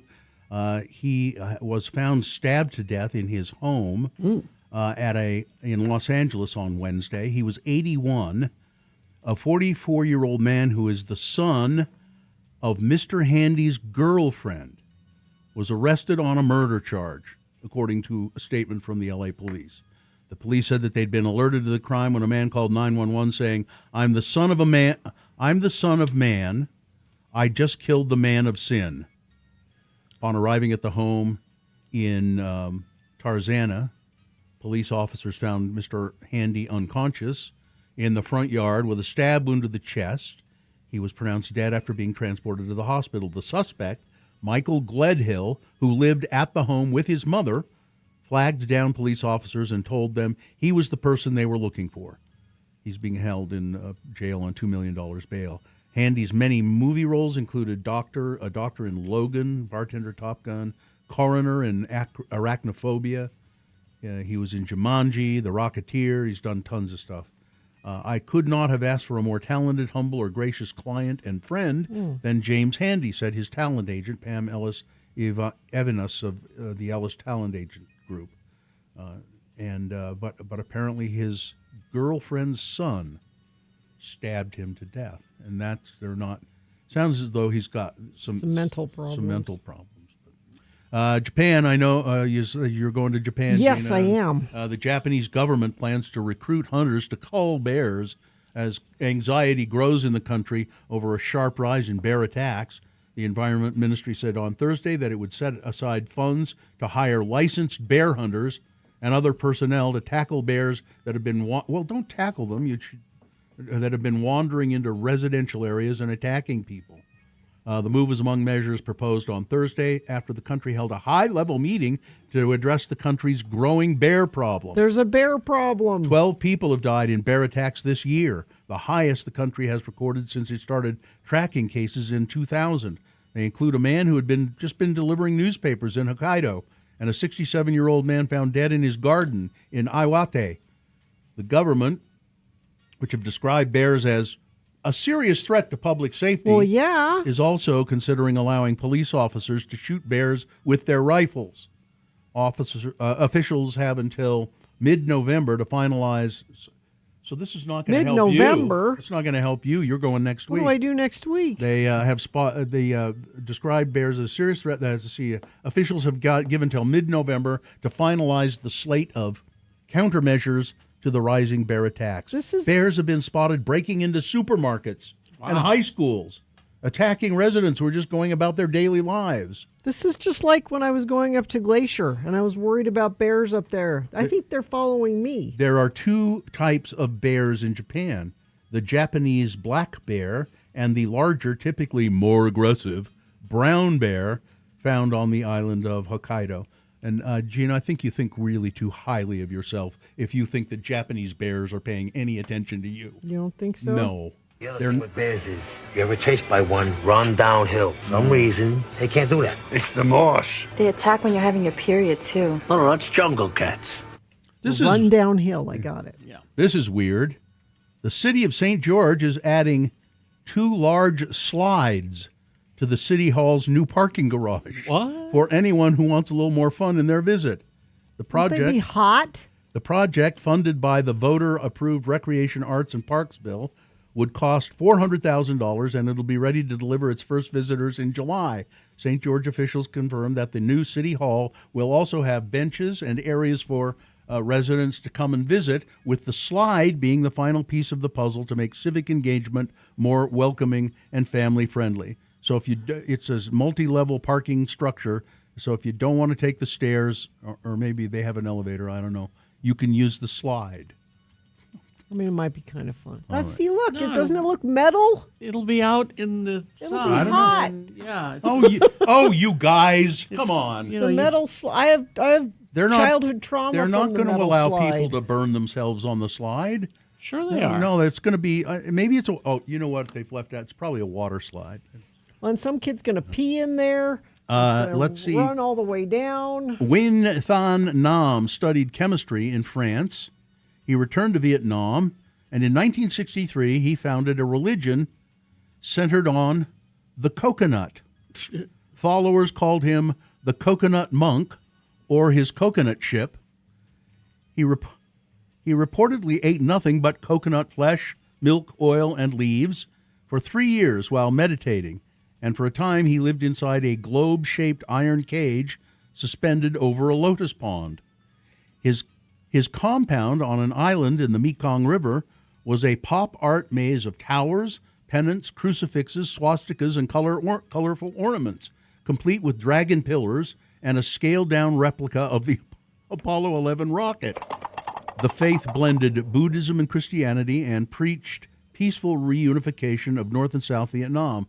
Nam walked a giant plaster map of the country every day, praying over its landmarks. One of his followers was John Steinbeck IV, the novelist's son. Communist officials banned the religion as a cult in 1975, but he built a whole bunch of coconut items as well. And people said that he was very friendly and very charming. Where'd you get the coconuts? We found them. Evanescence, their front woman Amy Lee, her son is following in her footsteps, falling hard for metal music. Lee recently brought her 11-year-old son Jack along for Evanescence's run of shows with Metallica on the band's M72 tour across Australia and New Zealand. According to the Grammy-winning singer and songwriter and classically trained pianist, the experience has made a lasting impression on her 11-year-old. I got to bring my son, just the perfect age to fall in love with Metallica, she said. The trip turned out to be even more memorable than Lee expected. She praised Metallica for both making her band and her family feel so welcome throughout the tour. They were really great. They were gracious, Lee told Loudwire. You never know how it's going to be going into somebody else's world. For her son, one particular moment, though, sealed the deal, him getting to experience that in the stadium. Rain gently starts falling during Nothing Else Matters. I'm just watching his mind go like, I am in, said Lee. Let's see. Prince Estate will release Timeless, a 10-track collection featuring previously unreleased recordings. Oh, okay. Spanning from 1977 to 2016. This will arrive on August 28th. The album showcases material from Prince's legendary vault across his entire career. A new single, Stone, recorded in spring of 1995, accompanied the announcement. So apparently that's available right now. Oh. Stone, it's called. The announcement coincides with Prince Celebration 2026, taking place June 3rd through the 7th across Paisley Park in Minneapolis, featuring exclusive listening sessions and appearances from NPG and the Revolution members.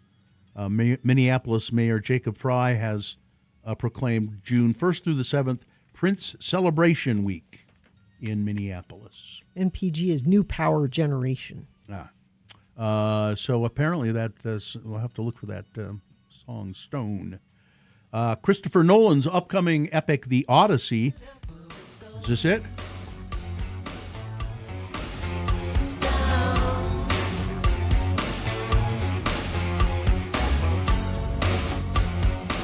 I can't play much more. We'll get kicked off YouTube. But okay. Christopher Nolan's upcoming epic, The Odyssey, has overwhelmed ticketing systems, with AMC's app nearly crashing and wait times reaching 1 hour. The $250 million film, starring Matt Damon, Tom Holland, Zendaya, Anne Hathaway, and Robert Pattinson, triggered massive demand when IMAX and premium large-format tickets went on sale Thursday. Fandango's website also experienced delays as moviegoers scrambled for seats. Last summer, opening weekend IMAX 70mm screenings sold out immediately despite being offered unusually far in advance. It was also revealed yesterday that the film has gotten an R rating from the Motion Picture Association, requiring teens to bring adult guardians to the theater. Sure, that happens all the time. Yeah. It's Nolan's a bloody war movie. Yeah. Nolan's previous movie, R-rated Oppenheimer, grossed nearly $1 billion globally. Wow. Hannibal. I didn't know they were doing another one. Netflix has halted pre-production on Hannibal.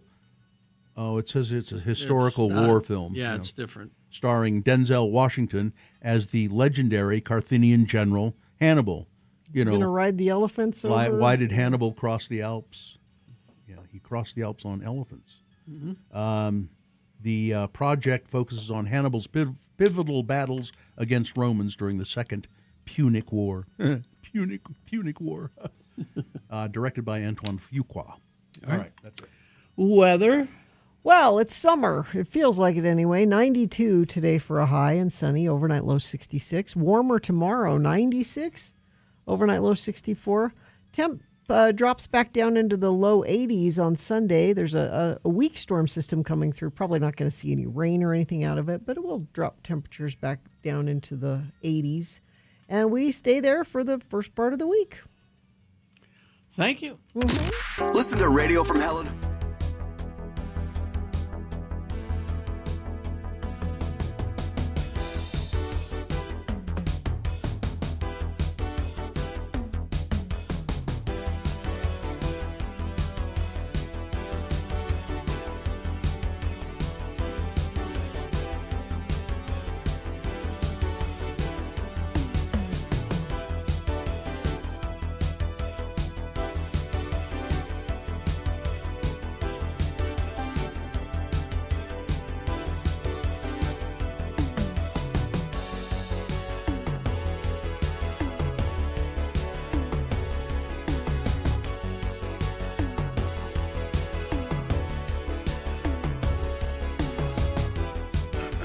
You all right?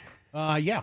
I'm cold. It I know is we complain awfully about cold in here. We complain about it's. You're like, I thought you guys used to complain that it was hot in there. Yes, and we wear these. At least Bill and I wear these fingerless gloves. I'm not wearing them today, but I should be.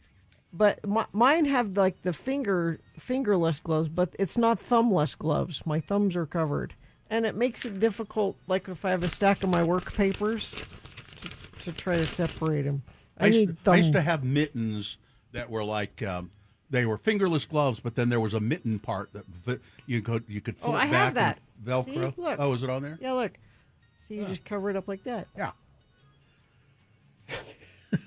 Nobody cares. I think we had a hand. Yeah. No, nobody cares that we're freezing in here. No. Nobody cares that the phone beeps all the time. Nobody cares. Or the video Or doesn't the video match up doesn't the match up with the audio, yeah. I could go out. You know what? I've been looking at that to see how Mm-hmm. far off it is. I don't think. I think what's happening here. This is actually video from a couple of days ago. I think so. Bill, I also liked Bill's suggestion of we could just talk faster. and see if We talk can get faster. It might warm us up. Yeah. And I could go out into the hall and yell about this, but Mm-hmm. all I would hear is my own voice echoing back to me. Well, while you're out there, why don't you tell them to fix the sign out front, too? Okay.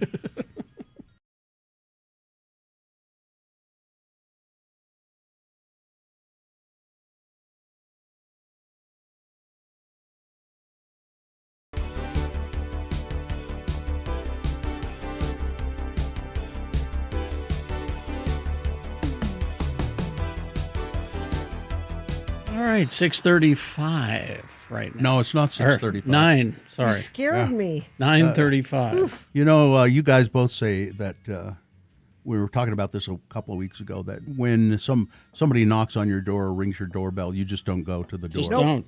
You don't go to the door. Nope. You don't have to. Just because someone rings your doorbell doesn't mean you have to Well, answer. somebody knocked on my door yesterday, and the way things are set up, and I'm sitting at a table, and they can see me in there. You know, they can sort of peer through just look through the window on the door, and they can see me sitting there. Yeah. So, but I don't. I think it's rude to not answer the door. So I went to answer the door, and this was the first thing that the guy standing on the porch said to me. Hi, hey, you look like you're the king of the castle here. Oh, see? Why did... There was no part of you that thought maybe I shouldn't have answered the door? No, this was great. Oh, okay. This was great. I had a great exchange with him. Oh, okay. I said, yeah, that's me, king of the castle. What do you want? I'm the decision maker Yes. in this house. What do you want? He said, well, I'm here to, and I'm not going to mention the name of the company. I'm here on behalf of, and then he said the name of the company and pointed to the logo. What on it. sort of Sure. company is it? It was, he said, well, pest control. Okay. I'm working with your neighbors here. Oh. No, do he's you know not. the Gardners, No, or do you know the he's not. Johnsons? Nope. I said, no. Nope. I don't know any. It's the Gardners and the Johnsons. Every neighborhood they go I to don't and know. every door they know. I don't know anybody. I don't know anybody in this neighborhood. I never talk to them. I don't talk to my. You see how close the house is next to me? It's 10 feet away. I never talk to them. He said, "Oh, well, what we're doing here is we're trying to control, the ants and the wasps and the spiders."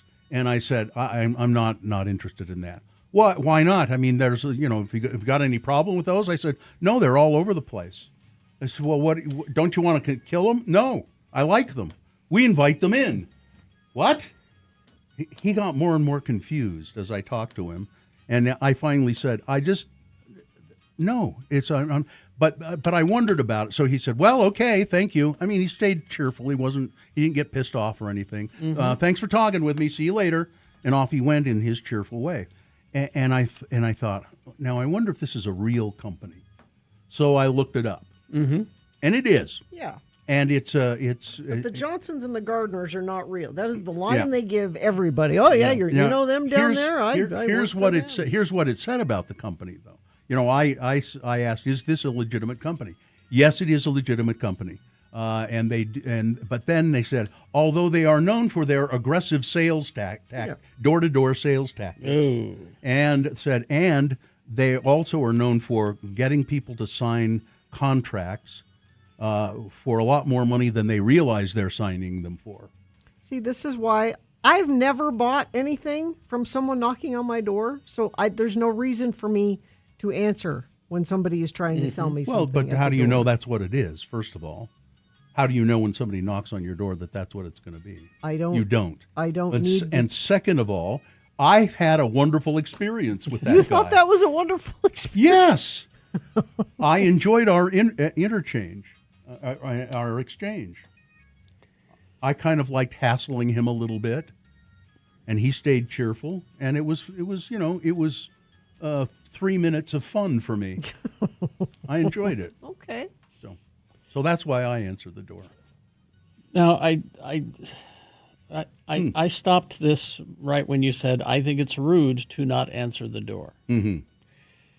Isn't it rude them knocking on your door without an invitation or... I don't know. You know. I don't have any signs up that say "Don't knock on my door" or "No solicitors" or anything like that. But see, even that. If I did, I would think that was rude. Because I have one of those right next to the doorbell, but they don't care. But just knocking on the door. Sometimes I have answered the door, and somebody I can't think of specific instances, but I know it's happened. There had been somebody in distress that needs some help.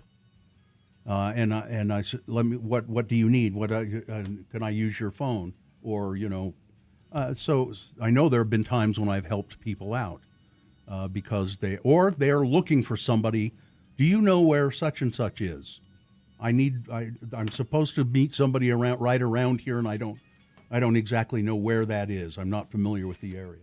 So, so I think it's rude not to answer the door. I guess I'm rude then. Sometimes I must be rude. Sometimes, well, I didn't want to tell you guys, but now it's out. It is very freeing though when you give yourself permission to just, because I think there are people that they hear the knock and they go, "Oh, I know what this is going to be," but they feel compelled to no. It is freeing to go, I don't have to answer that. Well, when I hear the knock, I never go, I know what this is going to be, because I don't. And the other thing I go is, an interesting experience. Oh, no, I don't want any of those. I know you don't like interesting experiences. No. I try to avoid them. I really do find those kind of engagements sort of fascinating. They don't bother me because all you have to do is say no.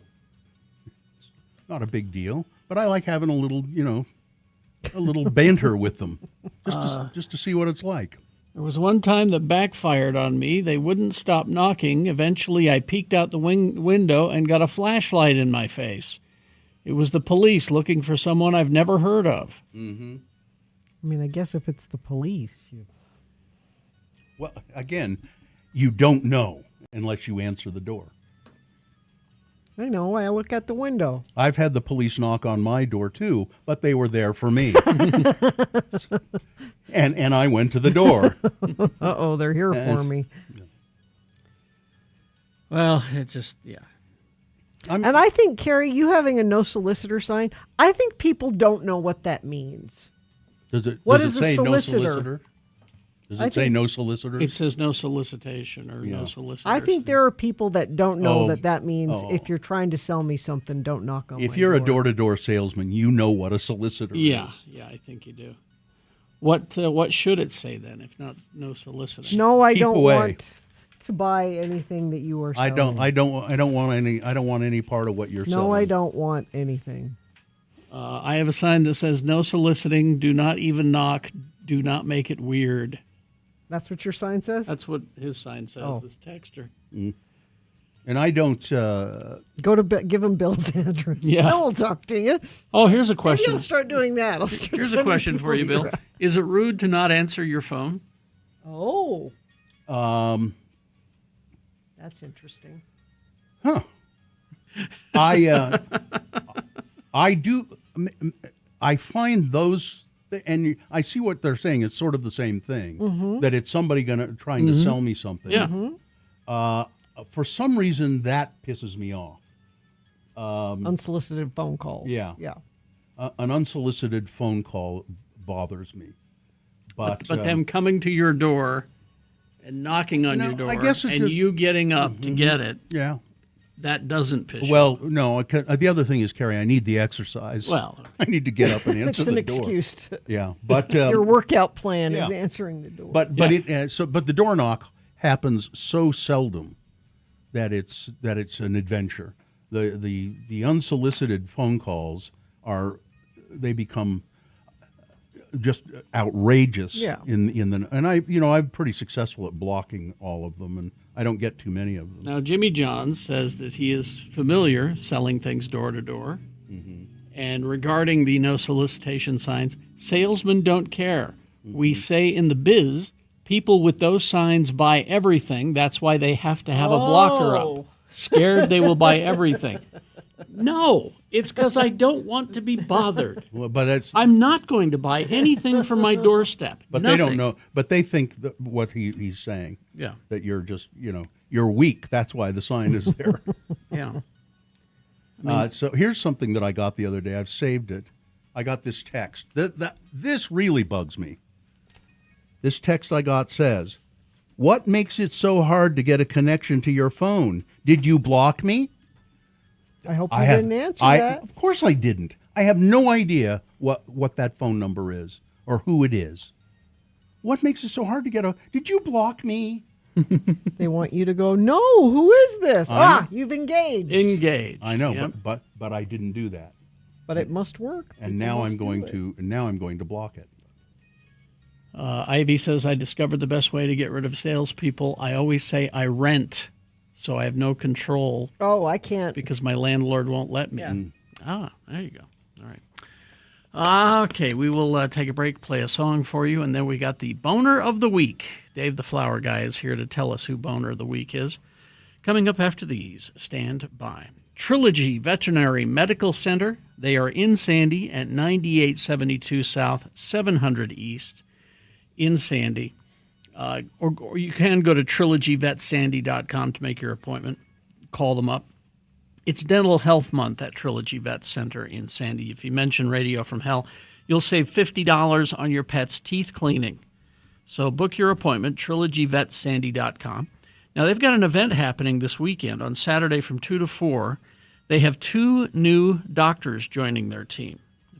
Trilogy Vet Center in Sandy are going to be hosting an open house from 2 to 4 on Saturday, so you can see the facilities, meet and greet them, get a hospital tour. They've got giveaways for your pets and the humans, of course. So go and see them. This is our friend Dr. Josh Davis, who comes in here every other week and answers questions about your puppies and your kitties. He's opened up his own place. It's trilogyvetsandy.com, 9872 South, 700 East in Sandy. That's the music that tells us this is time for Best Question of the Week, and it's a feature that you don't use often enough. This is an opportunity to ask us any question. Email it to us, radiofromhell@x96.com. Put Best Question in the subject line. Send it to us. Maybe we will read your question on the air and answer it, like this one right here. I can't think of anything.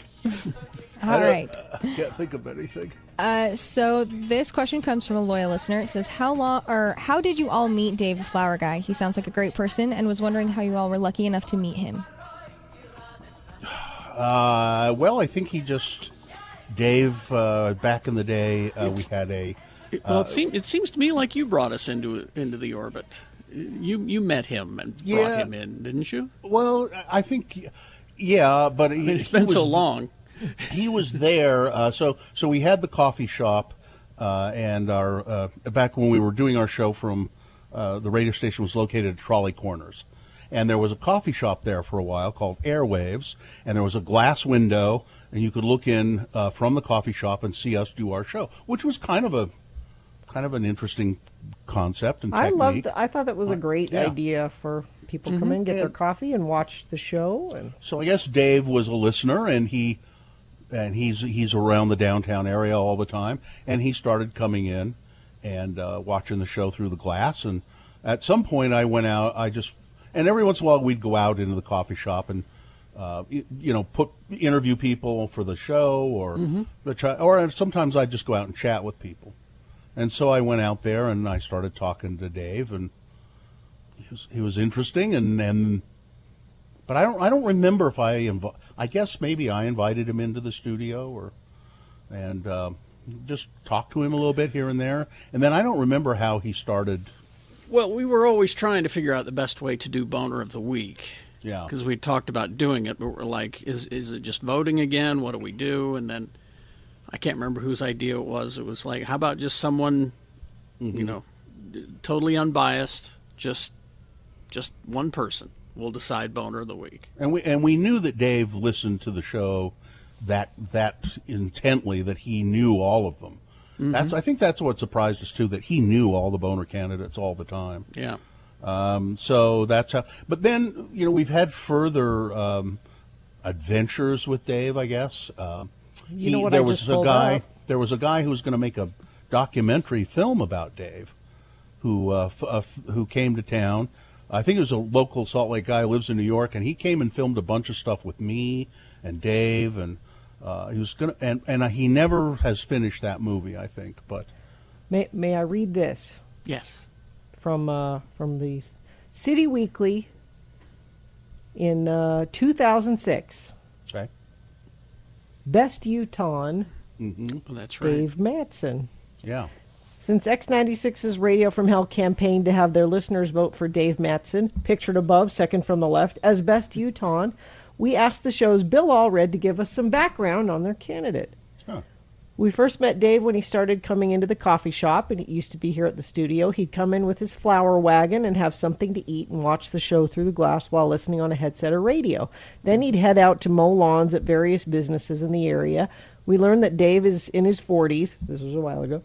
And he grew up with cerebral palsy. We also found out what a remarkable human being Dave is. He doesn't let his disability get him down. We admire Dave's self-sufficiency, his sense of humor, and his spirit. Radio from Hell is proud to call Dave Mattson our friend and friends of the program. This is back in 2006. Voted for Dave Mattson as Best Utahn. Here's who lost to Dave Mattson. Okay. Second place, Rocky Anderson. Third place, John Huntsman Jr. Wow. Well, there you go. Dave Mattson, Dave the flower guy. Yeah. And thanks to you, friends of the program, because you did that. We didn't do that. You had to vote for him, and you are coming through right now, helping Dave out. We have a GoFundMe happening. That you probably heard us talk about it, but worth mentioning again that because Dave's mother died. Yeah. And he is now, and Dave is in his mid to late 50s now, and he's all alone. He has nobody else, at least here in town.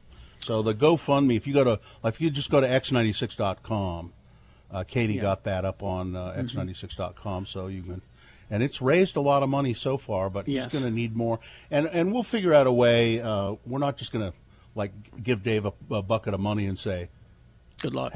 See ya. I think we'll figure out a way to make sure that he gets it in ways that will help him the most, and let somebody kind of take care of it. The link to the GoFundMe is at x96.com, as you said, and it's also on all of our social medias. So you can go there and find it. And use the links that we have provided. Don't just go there and search, because there are other Dave Mattson GoFundMes, and we need you to make sure you go to the one that Katie put together. Yeah, if my name is not on it as the creator, you're at the wrong place. But if you just go to the links that we've provided, you don't have to worry about that. Exactly. Takes you right there. All right, people like that. Yeah, we'll have Dave, and we'll have Dave on. Dave's going to be on the show later today. 9:45 to select Boner of the Week. Mm-hmm. It's best question of the week. Send them to us, radiofromhell@x96.com. Put best question in the subject line. We may read yours next Friday.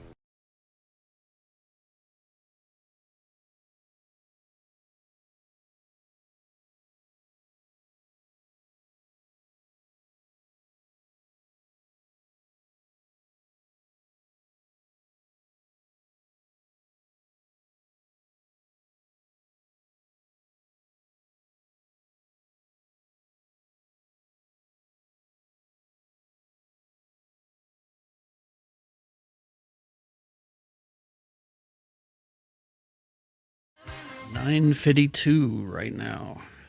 Dave, the flower guy, is here, and I know what that means. What? That he's here. Yeah. All right. Let's do. It's time for Boner of the Week. That's it. Dave, how are you? Fine. How's your week been? Fine. You sell a lot of flowers? Yeah. Yeah. Keep it up, buddy. Dave's going to be at our party tomorrow, the 40th anniversary party. That's tomorrow? Yeah. Oh, boy. Well, I'll try and make it. I got stuff, okay?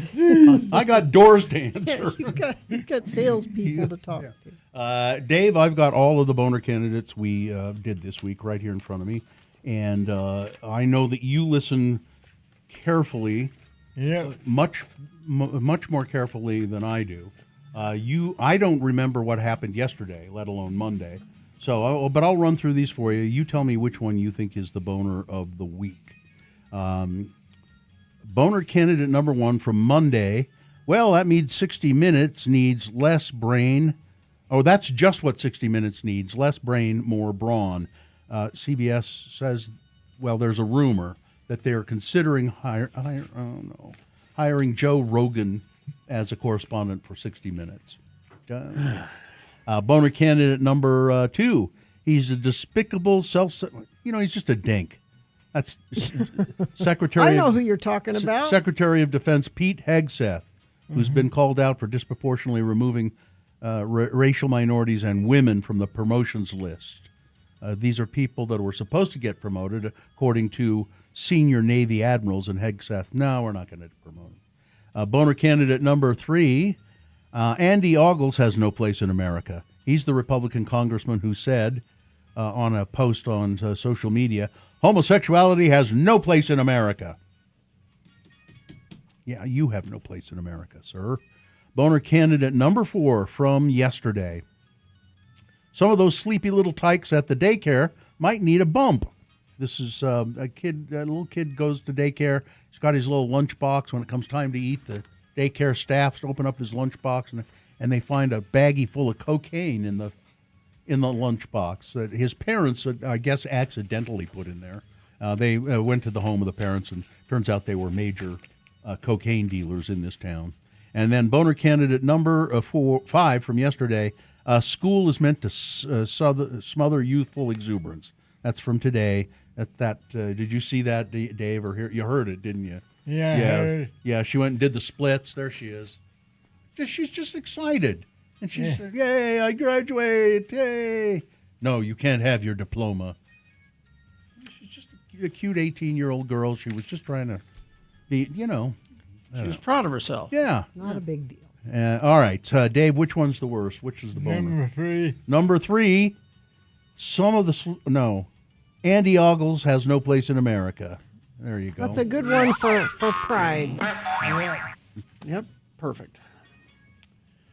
Thanks, Dave. Thank you. You're Dave. welcome. All right. Well, let's see. What do we got? Oh, we've got to do a promo. We got to do a promo. And I just would say once again, I will miss not being in the Pride Parade on Sunday. I hope it's a wonderful experience for everybody, and you have a good time. And I'll miss smiling at the protesters, although their numbers have gotten smaller and smaller. They keep dwindling. Yeah. And I'll miss just seeing all. We see a lot of people that we know, and that people enjoy seeing us there, and we enjoy seeing them, and Yeah. Well, Stuart's out of town, so. Oh, is he? Yeah. Not just him. Not just him. No, I'm kidding. All right, let's do the promo and crawl toward the exits. We hope you're enjoying your Pride weekend. You know, Radio from Hell has always been right there with all of our LGBTQ friends. Celebrate who you are and who you love, and then call us on Monday and tell us all about it. Radio from Hell, Forever Allies, here on X96. All right. I think we got everything. Oh, party time tomorrow. If you bought tickets, it's sold out. But if you bought tickets, we'll see you at Cafe Molise. Yep. And if you wanted to go and couldn't for whatever reason, we are planning another event. Jimmy was talking about it this morning. It's going to be. It'll be our 40th and 2-week anniversary. We'll be doing another wine tasting event with Jimmy. So another opportunity to hang out with us. We're celebrating all year, actually. So let's see. And Guy says, no ball caps. Gina will be pissed. Okay. It's nice. I'm wearing a ball cap. You never wear a ball cap. I'm doing it to spite you. Do you own one? I think so, yeah. I think so. Yeah. You want to borrow Dave? No. Dave, you can wear one if you want. There's one right up there that I gave to John Smith that he left. What does it say on it? It's an X96 it's an one. X96. Yeah. Dave, if you want to wear a hat, you can wear one. Because look, he's got a nice shirt with buttons. Yeah. He looks Looks nice. It's a Hawaiian shirt. Yeah. Fine job as always, Katie. Live long and prosper, bitches. Don't you know who I am? No ball caps, except for Dave. Dave can wear one. Nick is next.